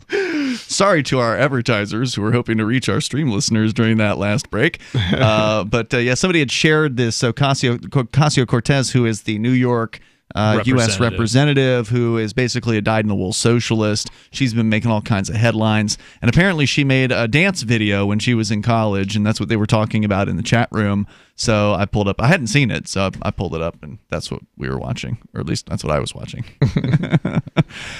So you can bring up whatever you want here. The toll-free number, 855-450-FREE, even in these remaining moments. You know, Vincent, I know you had that story about the government shutdown, but if it's the Atlantic, I suspect it's a fairly detailed piece. No, it's I believe I could get through it in one segment. All right, I don't know if we're even going to have the whole segment, though. That's a problem. So we'll get to the call here. Your calls and thoughts also welcome. Toll-free number, 855-450-FREE, like freedom. Let's continue. And by the way, if you want to support Free Talk Live, please join the AMP program at amp.freetalklive.com. Makes a big difference when you do that. It's $5 a month. You get some cool perks. amp.freetalklive.com. David in New Mexico, you're on Free Talk Live. Go ahead. Yeah, great segue. I was just talking to AOC today. Oh? On the phone. Pardon? AOC. How was that? Well, I called him up, and I had a bunch of legal questions for him, and that's the AOC. They were trying to get me arrested again from calling him on the telephone. Is that the administrative office of the courts? Oh, damn it! You're on to me. Yeah. Okay. Yeah. So yeah, what now? You're trying to get arrested? Why? Wait, what? Well, for the same reason. If you remember, they called the New Mexico State Police on me, whatever, a year ago or 2 years ago, when I was trying to get information out of them that I'm entitled to. Mm-hmm. So they didn't like the fact that this is a government office, state office, and I'm asking them legitimate questions. And they don't like the fact that I'm asking them questions, and so they called the state police to have the state police, intervene by possibly arresting me for calling people on the telephone. So the state police, what they did is they contacted the chief of security at the New Mexico legislature, the Capitol Hill there, which a guy named Ted. He happens to know me. So Ted goes, "Oh, I know Dave. I'll just call him up." And so Ted calls me on the phone and tells me that the AOC had called the state police to tell me to stop calling him. But anyway, so I'm calling him again for the exact same thing that I was calling him for the last time. Yep. Because what in short, an interesting legal. Let me just give you the number. It's 32A 516E, which is a New Mexico code. And what the controversy is that it says payment for the appointed counsel shall be made by the petitioner. And what that means is that the dude that's trying to terminate my parental rights and adopt my children to him, mm-hmm. he's supposed to be paying for the court-appointed attorney that I'm using. I see. And I discovered 2 years ago, and am now once again pursuing rabidly the fact that somehow the court was allowing the court-appointed attorney for 4 years to be paid not by the petitioner as the law says, but they were paying the attorney out of a court fund, out of taxpayer dollars. In other words, you guys. No. Number one, the taxpayers are not supposed to be paying this dude's legal bill. He's trying to hostilely take somebody's children, in this case mine, and the taxpayers are not supposed the rules say the burden should be on the person who filed the case to pay. That makes sense. Look, if you want to bug somebody with a court case, you ought to pay for It's like how it is in the UK. You have to pay for the how old are your kids that they're trying to take? Paisley just turned. She had a birthday on the 8th. She just turned 13, and my son David Jr. is a year older. Interesting. That's pretty old. You'd think that they would be based mostly on what the kids want at that point. Do they not do that in the state that you're in? Yeah, at age 14, and typically in custody cases, basically at age 14, the way the expression goes is the children can decide with their feet who they want to live with. But there's another interesting legal aspect to this, though, is one, the taxpayers, basically anybody listening, even though you don't live in this state, but if you lived in New Mexico, you're paying the tax bill. And actually, since New Mexico receives so much federal money, I guess I should have said that flat out. There's all kinds of federal money that comes into the state of New Mexico, including the court system, including the appointed attorney program, that everybody in the United States is paying part of this bill. And for 4 years, this dude and the taxpayers have been paying for this required attorney. But here's the other side of it. is that for 4 years I've been having to fight this battle, and this guy's not been having to pay the $10,000 in attorney fees that the taxpayers have paid for him, which has made my fight more difficult because this guy is short on money, which I know because he's having a hard time paying the guardian ad litem. He stiffed the guardian ad litem for quite a few thousands. And so if this guy was forced to pay his own legal bill, as the statute that I cited listed, then he might have run out of money but instead, this corruption has basically made it so he can keep bugging you. Hey, thanks, David. I'm sorry to hear about that situation. Appreciate the call tonight. If you want to join us, the toll-free number is 855-450-FREE. This is one of the reasons why I got a vasectomy at age 23, so I don't have to deal with this nonsense. So, Vincent, we don't have time for the full story. Was this worth summarizing or sharing maybe an excerpt from the Atlantic on their prediction? Yeah, definitely. So what, I just have it here. I was reading ahead while he was going on. So basically what it says here, Washington, from what the author was told by insiders from Washington is at an impasse that looks increasingly unbreakable. President Donald Trump has dug in, so is Nancy Pelosi. Democrats have public opinion on their side, which I doubt, but the president is focused on his conservative base. For a deal to shake loose in this environment, it may require a failure of government so dramatic, so shocking as to galvanize public outrage and force the two parties back into the negotiating table. In these interviews, I heard an array of macabre hypotheticals, from airplane crashes to food safety scares, TSA strikes to terrorist incidents. Always have to put terrorism in there. But the one theme that ran through every conversation was a sense that the current political dynamics won't change until voters get a lot angrier. So yeah, I think this guy's gist is that something bad has to happen in order for people to get behind the government, get behind partisanship, whichever you prefer. Partisan. And usually, and that's the thing with bipartisan means, for me, heads they win, tails you lose, right? Yeah. It's like with Alien versus Predator, whoever wins, we lose. Whenever, it's like people say, oh, we need, bipartisanship, we need to bring the country together. Whenever the Democrats and Republicans could agree on something, it usually means it's like it's screwing the people over so bad that they need both. Yeah, it's always for the worse. And so here, the government shutting down, or this partial shutdown, isn't going to result in airplanes falling out of the sky. No, it's not government that looks at the airplanes when they fly in. It's the airlines that they got their guys out there on the ground that do checks. The traffic controllers, though, are probably a pretty important aspect. But it's obviously could be replaced by private enterprise if the government went away, and that's the problem that we have. The government not only will prevent them from coming in, but they won't let somebody else replace them.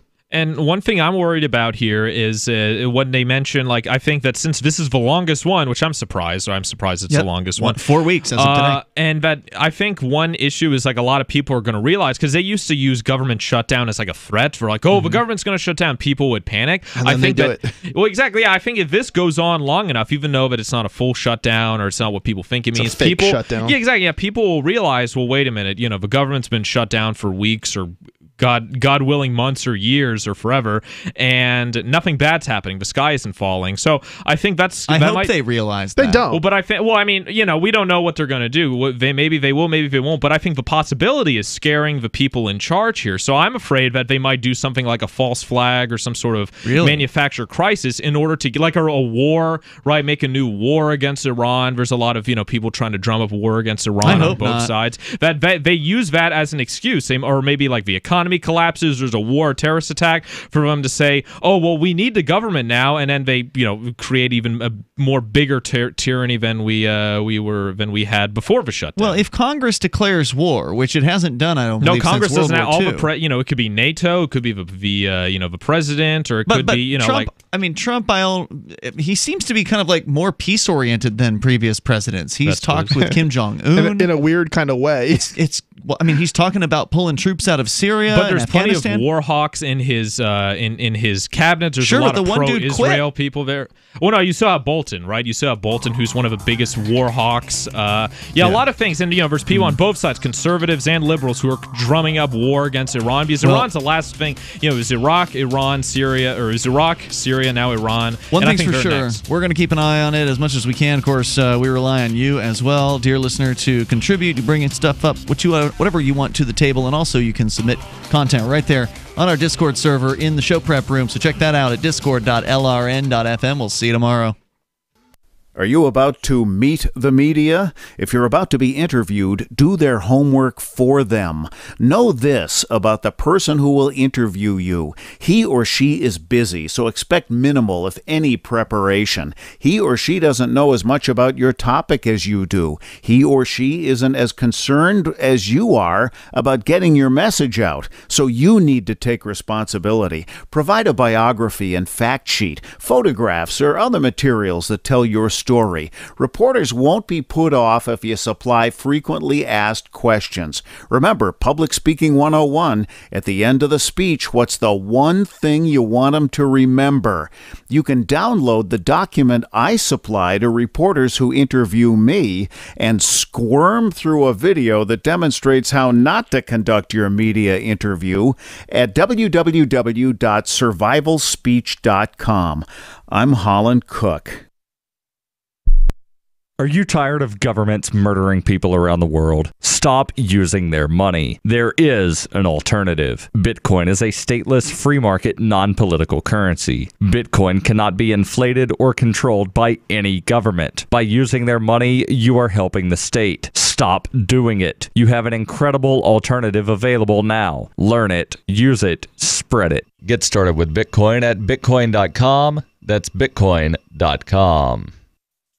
If you want to know the latest about Free Talk Live before we go on the air, all you need to decide is how you want it delivered. It's your choice. Visit news.freetalklive.com. You can get emailed announcements and participate in contests via our email updates list. Plus, we have a Twitter account that you can follow and a Facebook page where you can become a fan. So visit news.freetalklive.com to get news about Free Talk Live as soon as it's announced and the way you want it delivered at news.freetalklive.com. That's news.freetalklive.com. The latest episode of Declare Your Independence is next, after the news, here on the Liberty Radio Network, LRN.FM. This is the Liberty Beat, your daily source for liberty news and activist updates. Produced in partnership with SNLS News and listeners like you. Find the Liberty Beat online at snls.news. I'm Mick Murrow with the weekend edition of the Liberty Beat for the week ending January 18th, 2019. Gold opened Friday, January 18th at $1,282. Silver opened the day at $15.38. And Bitcoin was trading at last check around $3,597. Today's prices are brought to you by InnoScale. Take off with Managed Cloud. Looking for a safe, secure way to store your important files online? Let InnoScale handle it for you. Their high-availability cloud servers are the perfect solution for clients needing one or more secure, scalable servers with built-in hardware failover protection. For details, see them online at innoscale.net. In the news, citing a report from BuzzFeed, CNN is reporting that President Donald Trump personally directed his longtime former attorney Michael Cohen to lie to Congress about the Moscow Trump Tower project.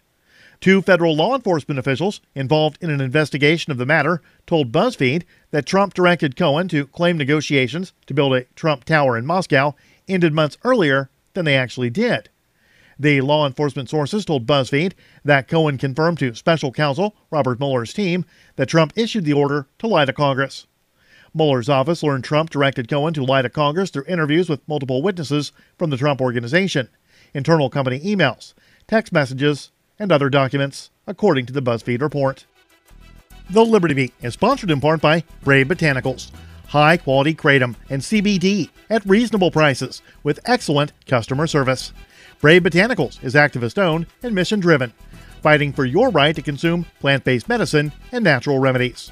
Find out more at mybravebotanicals.com. And right now, a special offer for Liberty Beat listeners. Use promo code SNLS at checkout to receive 10% off your purchase with My Brave Botanicals. Your news now continues. Wyoming lawmakers have turned down a bill that would have allowed possession of hemp extract for medical purposes, according to the Associated Press. The Wyoming House Judiciary Committee voted not to advance a bill to decriminalize CBD, a non-psychoactive component of marijuana. The Casper Star-Tribune reported that 17 states have legalized products containing CBD compounds, advertised to treat a range of conditions, from muscle pain to seizures. Proponents testified that using CBD obtained in other states has helped them. Committee members voted 4-4 against the bill amid concerns the U.S. government continues to classify marijuana as a top-tier controlled substance. A similar bill failed in the Wyoming legislature last year. A Kansas City, Missouri couple claims in a federal lawsuit the state requirements for foster parents who own guns violate their constitutional rights. The Associated Press reports that foster parents in Missouri are not prohibited from possessing firearms if they are otherwise legally allowed to do so. But the Missouri Department of Social Services imposes several restrictions on them. According to a report from the Kansas City Star, the rules include storing firearms and ammunition separately, keeping firearms locked in areas inaccessible to children, and keeping firearms in a locked area in any vehicle transporting a foster child. James and Julie Attaway, who have one foster child in their home and plan to have more, argue in their lawsuit that the restrictions prevent them from possessing or carrying loaded functional firearms. The Attaways say they fear losing their foster son if they don't comply with the restrictions. The nonprofit Second Amendment Foundation joined the Attaways in the lawsuit.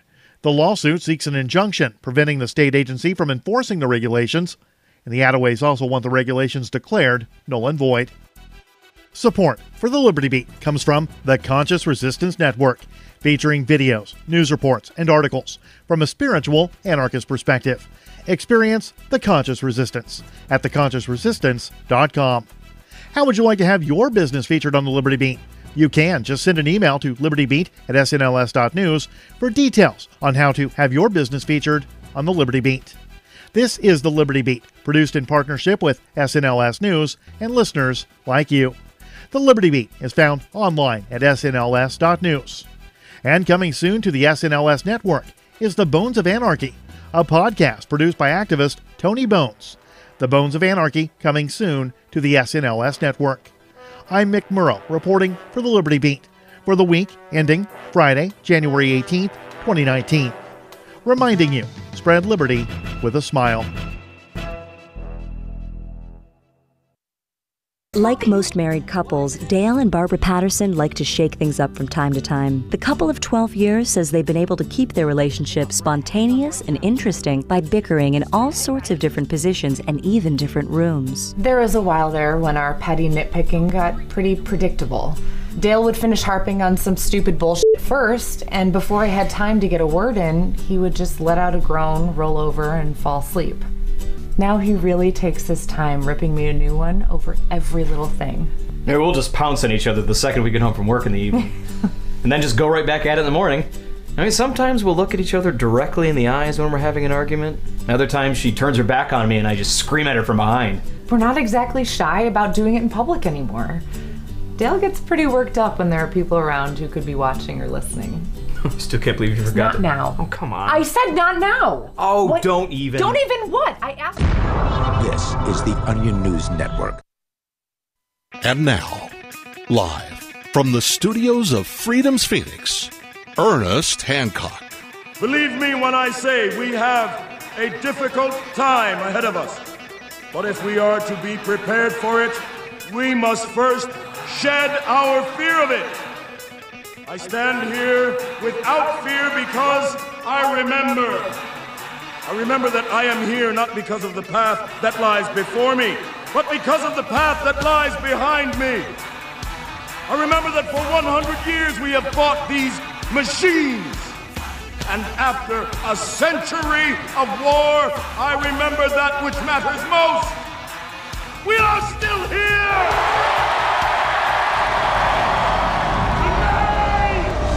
Let us make them remember. We are not afraid!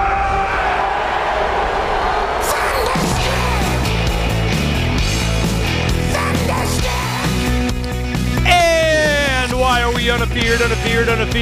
Here on Declare Your Independence. Independence of me, Ernest Hancock, here in Phoenix, Arizona, from the BEA beautiful studios of Freedoms of the Nest, FreedomsPhoenix.com. It's because we know something. You know, what do we know? Do we know something you don't know? I tell you what we do know. We know that there's a bubble for everything. You know, the crash of the everything bubble started in 2018. Here's what comes next in 2019, written by Brandon Smith. Brandon Smith, altmarket.com, alt-market.com, alt-market.com. I probably don't have to spell market for you.